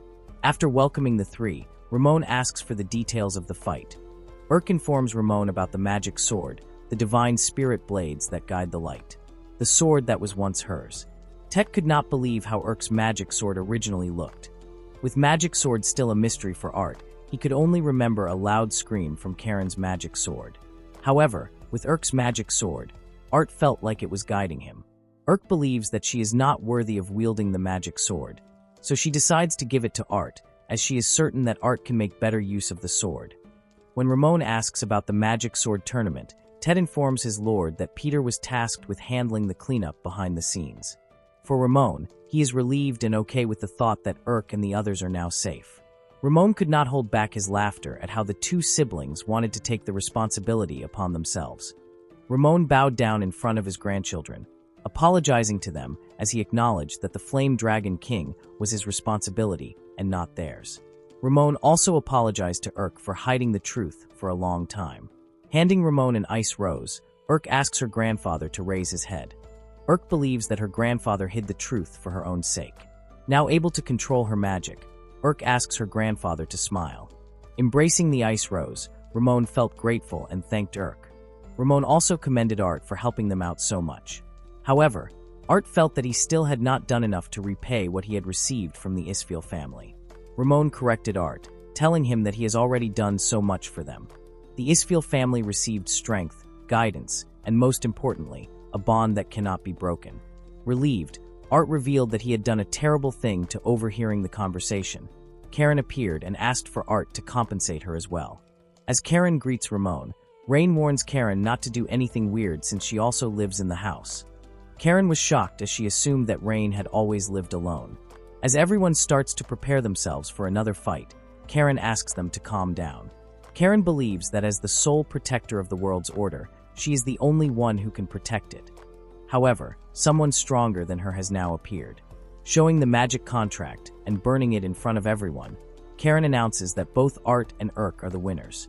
After her announcement, Karen shifts her attention towards the food, eating anything that she touches. Curious, Art asks Karen what she has been eating all this time. When Karen showed her food, Fry commented that it was not human food and was more like dog food jerky. When Art offered food for Karen to taste, Karen was so delighted by it that she even thought of trading Urk for Art. Rain also stated her claim to Art since he can make comfortable beds and delicious food. After being called by Ramon to help with the campfire, and with trouble finally over, Rain shares with Karen how she had always wanted to be with her sister, but ended up losing her way and made others suffer. Rain learned from Art that it's not magic swords that can change the world, but the one who wields them. What matters most is the intent behind how the great weapon is used. Karen asks Urk why she entrusted her sword to Art, and what she exactly thinks of Art. The question shocks Urk at first, but she then responds to Karen's question. Urk could only think that Art was so precious to her that she didn't want Art to get hurt. During those times, Urk realized what her grandfather had felt towards her. Urk believed at first that it was fine as long as the person she loves is safe somewhere else. But Urk submits to her emotions and admits that she feels alone when she is not around Art. After being encouraged by Art and being saved by him on multiple occasions, Urk then realized that she had already fallen in love with Art. Surprised by Urk's reasoning, both Karen and Rain try to hold their laughter. Karen comments how it is very human-like for Urk to fight back for the reason that she wanted to be with Art. Since Karen has never experienced what love felt like, she asks Urk what kind of feeling love is. Embarrassed, Urk explained her version of love. However, she felt like she was just being teased by Karen, as everyone was enjoying the feast. Ramon remembered that they have an incoming guest, someone who is not very easy to deal with. During the party, an incident happened where the carriage that the chef was riding broke down.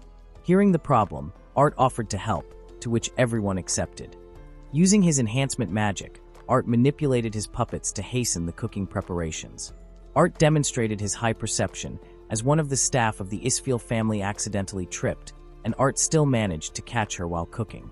Embarrassed, Wenny called herself pathetic. Art encouraged her, praising her for trying her best. When Urk witnessed Art trying to help Wenny stand up, the atmosphere suddenly became heavy. Art asks Urk if she needed something from him.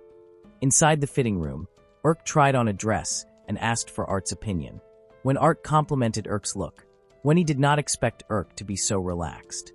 Sharing the news that Marquis Raspberry would be attending the party, the Marquis is a highly promising person, responsible for national defense.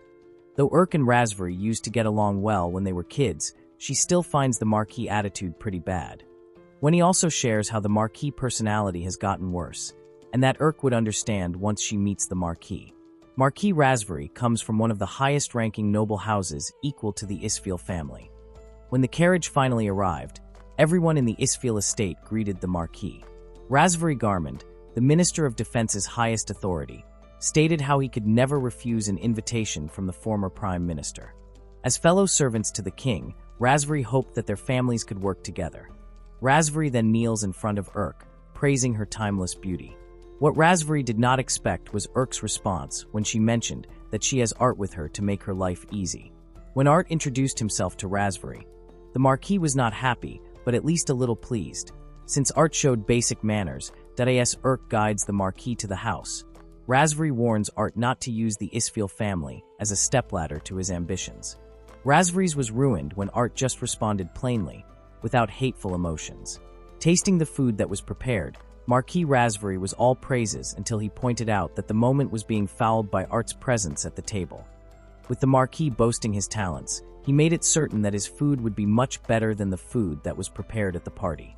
However, Urk declined his offer and stated that the very food the Marquis praised was made by Art and the others. Marquis Raspberry was shocked, as he could not believe that a commoner would be able to make such delicious food. Urk informs Raspberry that a true elite would never boast about their status nor look down on others. Knowing what Art is capable of, Urk warns the Marquis that he has no right to belittle someone she holds dear. Marquis Raspberry's face turned red as he could not control his emotions from Urk's response. Witnessing the incident, people started whispering about how Urk rejected the Marquis. Concerned, Art tells Urk that she might get scolded by her. However, Urk did not care. As the Marquis left the party, he wore an angry expression, promising himself that he would never forget the humiliation he received. Seeing the Marquis' expression, Ramon asked if something had happened. Ramon then proposed a deal to Raspberry, pointing out how everyone as well as the king would love the story about the Marquis praising the food they prepared. The Marquis realized that he could not simply use his authority on someone like the former Prime Minister. Understanding what Ramon was trying to imply, Raspberry decided to keep quiet regarding the incident. However, the Marquis still felt rage within him from losing to a commoner. With the Marquis leaving the estate, Ramon comments on how both troublesome and admirable his granddaughter is. Ramon still did not like Urk disrespecting a high noble and thought of giving her a lesson.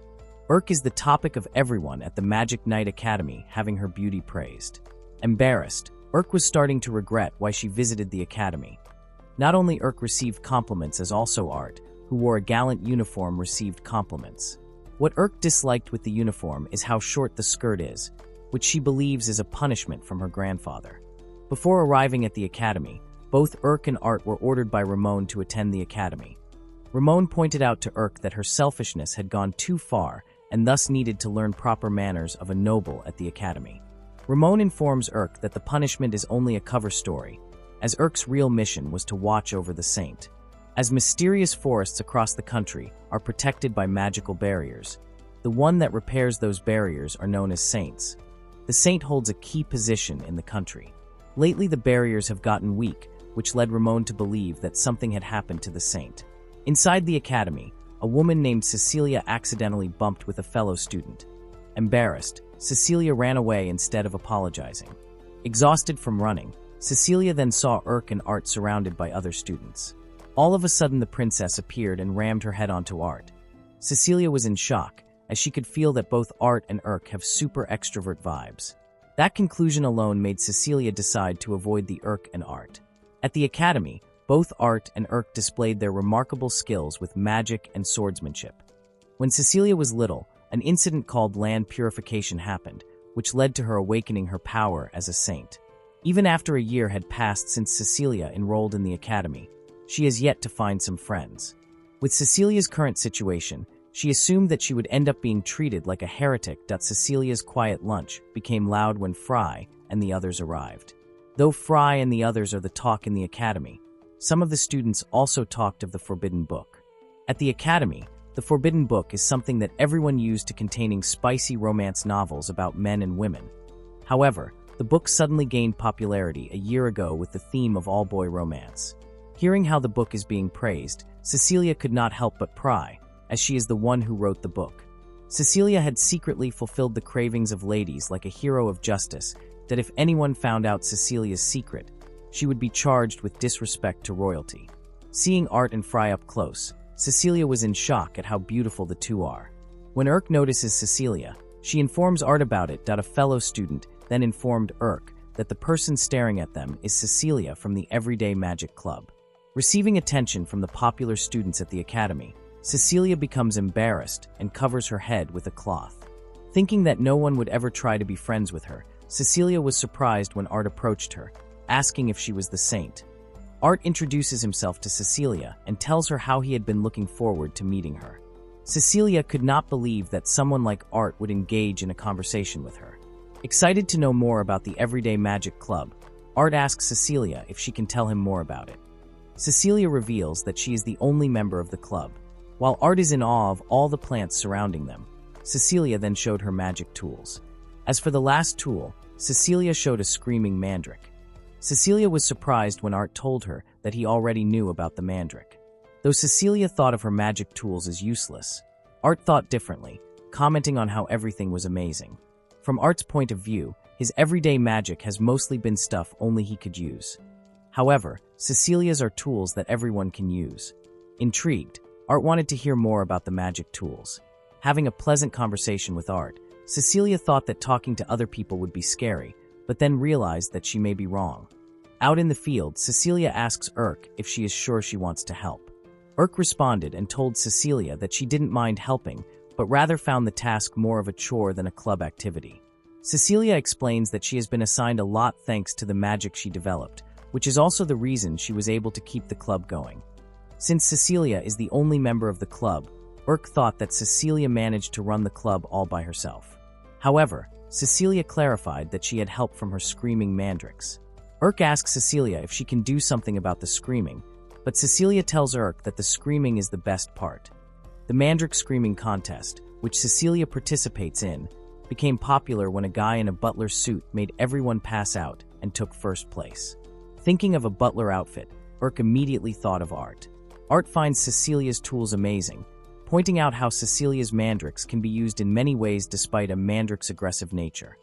When Art shared a story where he forced himself to enter a screaming mandrake contest, Urk confirms her theory that the butler Cecilia was talking about was none other than Art. Although Cecilia's mandrake is a common type, what impresses him is how obedient the tiny creatures are. Cecilia shared how her mandrakes have not been doing so well lately. Cecilia is worried that her purification power has a bad effect on monsters. When Cecilia mentioned that burying the mandrakes in water or soil does not help, Urk remembered her past and how she was also once hopeless like Cecilia. Patting Cecilia's shoulder, Urk reassures her that they will be able to find a solution. Curious as to how they can heal monsters, Art thought of an idea to ask Xwood about it. Since Xwood is currently residing in an isolated place, Urk asks Art how they will be able to reach him quickly. Art then showed an Xwood seed and revealed that Xwood gave it to him in case Art wanted to reach him. After throwing the seed into the hole, a plant suddenly sprouted and popped out of the soil. Urk was surprised by Xwood's new appearance, asking the small plant if it was really Xwood. Xwood explains how he has evolved and that the form is a result of coexisting with humans. After informing Xwood of their concern, Xwood tries to heal the mandrakes with his powers. Xwood shares how mandrakes originally lived in tainted forests like him, as the small creatures absorb evil energy as food. Listening to Xwood, Cecilia confirms that it was indeed because of her that the mandrakes are weakening. Xwood then informs Cecilia that she will have to awaken her hidden saint power in order for her not to be separated from her mandrakes. Disheartened, Cecilia responds that she doesn't have that kind of power. Now surrounded by people who care for her, Cecilia received encouragement. For the sake of the mandrakes, Cecilia wanted to give it a try. Inside the dining room, Cecilia shared with Fry her selfish request of becoming a more proper saint. However, instead of receiving kind words, Fry points out to Cecilia that her role as the only saint in the country is much bigger than she thinks. Seeing Cecilia getting disheartened again, Urk becomes angry at her brother. Changing the topic, Fry asks Art if he had already decided on a deadline. Seeing Art shake his head, Fry suggested to him the Magic Knight selection exam. The exam is taken every year in teams of 5, where one cooperates and completes missions. The exam is very important, as the student's performance determines their career and future path. With Fry and the princess, along with Urk and Art, the group is made up of 4 members. Since they are still lacking one more member, Fry thought of adding Cecilia. Shocked, Cecilia never thought in her entire life that she would be grouped with such amazing people. Seeing how Cecilia nervously accepted the offer, Fry wonders if Cecilia will be fine. After completing all the members, both Cecilia and Princess Leia voiced out how they cannot fight. However, Fry is not worried. as he is certain that they will easily get top marks with Urk and Art with them. However, Urk tells her brother not to get his hopes up, revealing how both her and Art's magic swords have become unusable after fighting Karen. With the sword almost losing its power, Urk believes that it will take time before the magic sword can recover. Fry thought that there was still hope since Art is around, but Art is also facing the exact same problem. Since their problem now involves magic swords, Fry suggested that they talk to Karen. When the group asked Karen about recovering a magic sword, she told everyone that she had no clue. Karen reveals the truth that she only picked up the magic sword from a sealed-off frozen land. Karen suggested letting the magic sword recover over time. Karen clarifies that she only manages magic swords and that repairing them is a blacksmith's job. Karen guessed that Urk and the others still thought that their power came from the magic sword. Karen clarifies that Urk's power never came from the magic sword to begin with. Karen also shared how she has witnessed countless civilizations fall for relying on magic swords. Understanding what Karen meant, Art asks her if she can impart her knowledge to him. Karen thought that Art would ask for power, but did not expect him to ask for knowledge instead. Accepting Art's wish, Karen asks him what he wanted to know. Planning to avenge the humiliation he received, Marquis Raspberry learned that the headmaster of the academy had approved of Art's enrollment. The headmaster asks Raspberry if there is a problem with his decision. Marquis Raspberry pointed out that Art is just a commoner with unclear origins who used to work for a baron.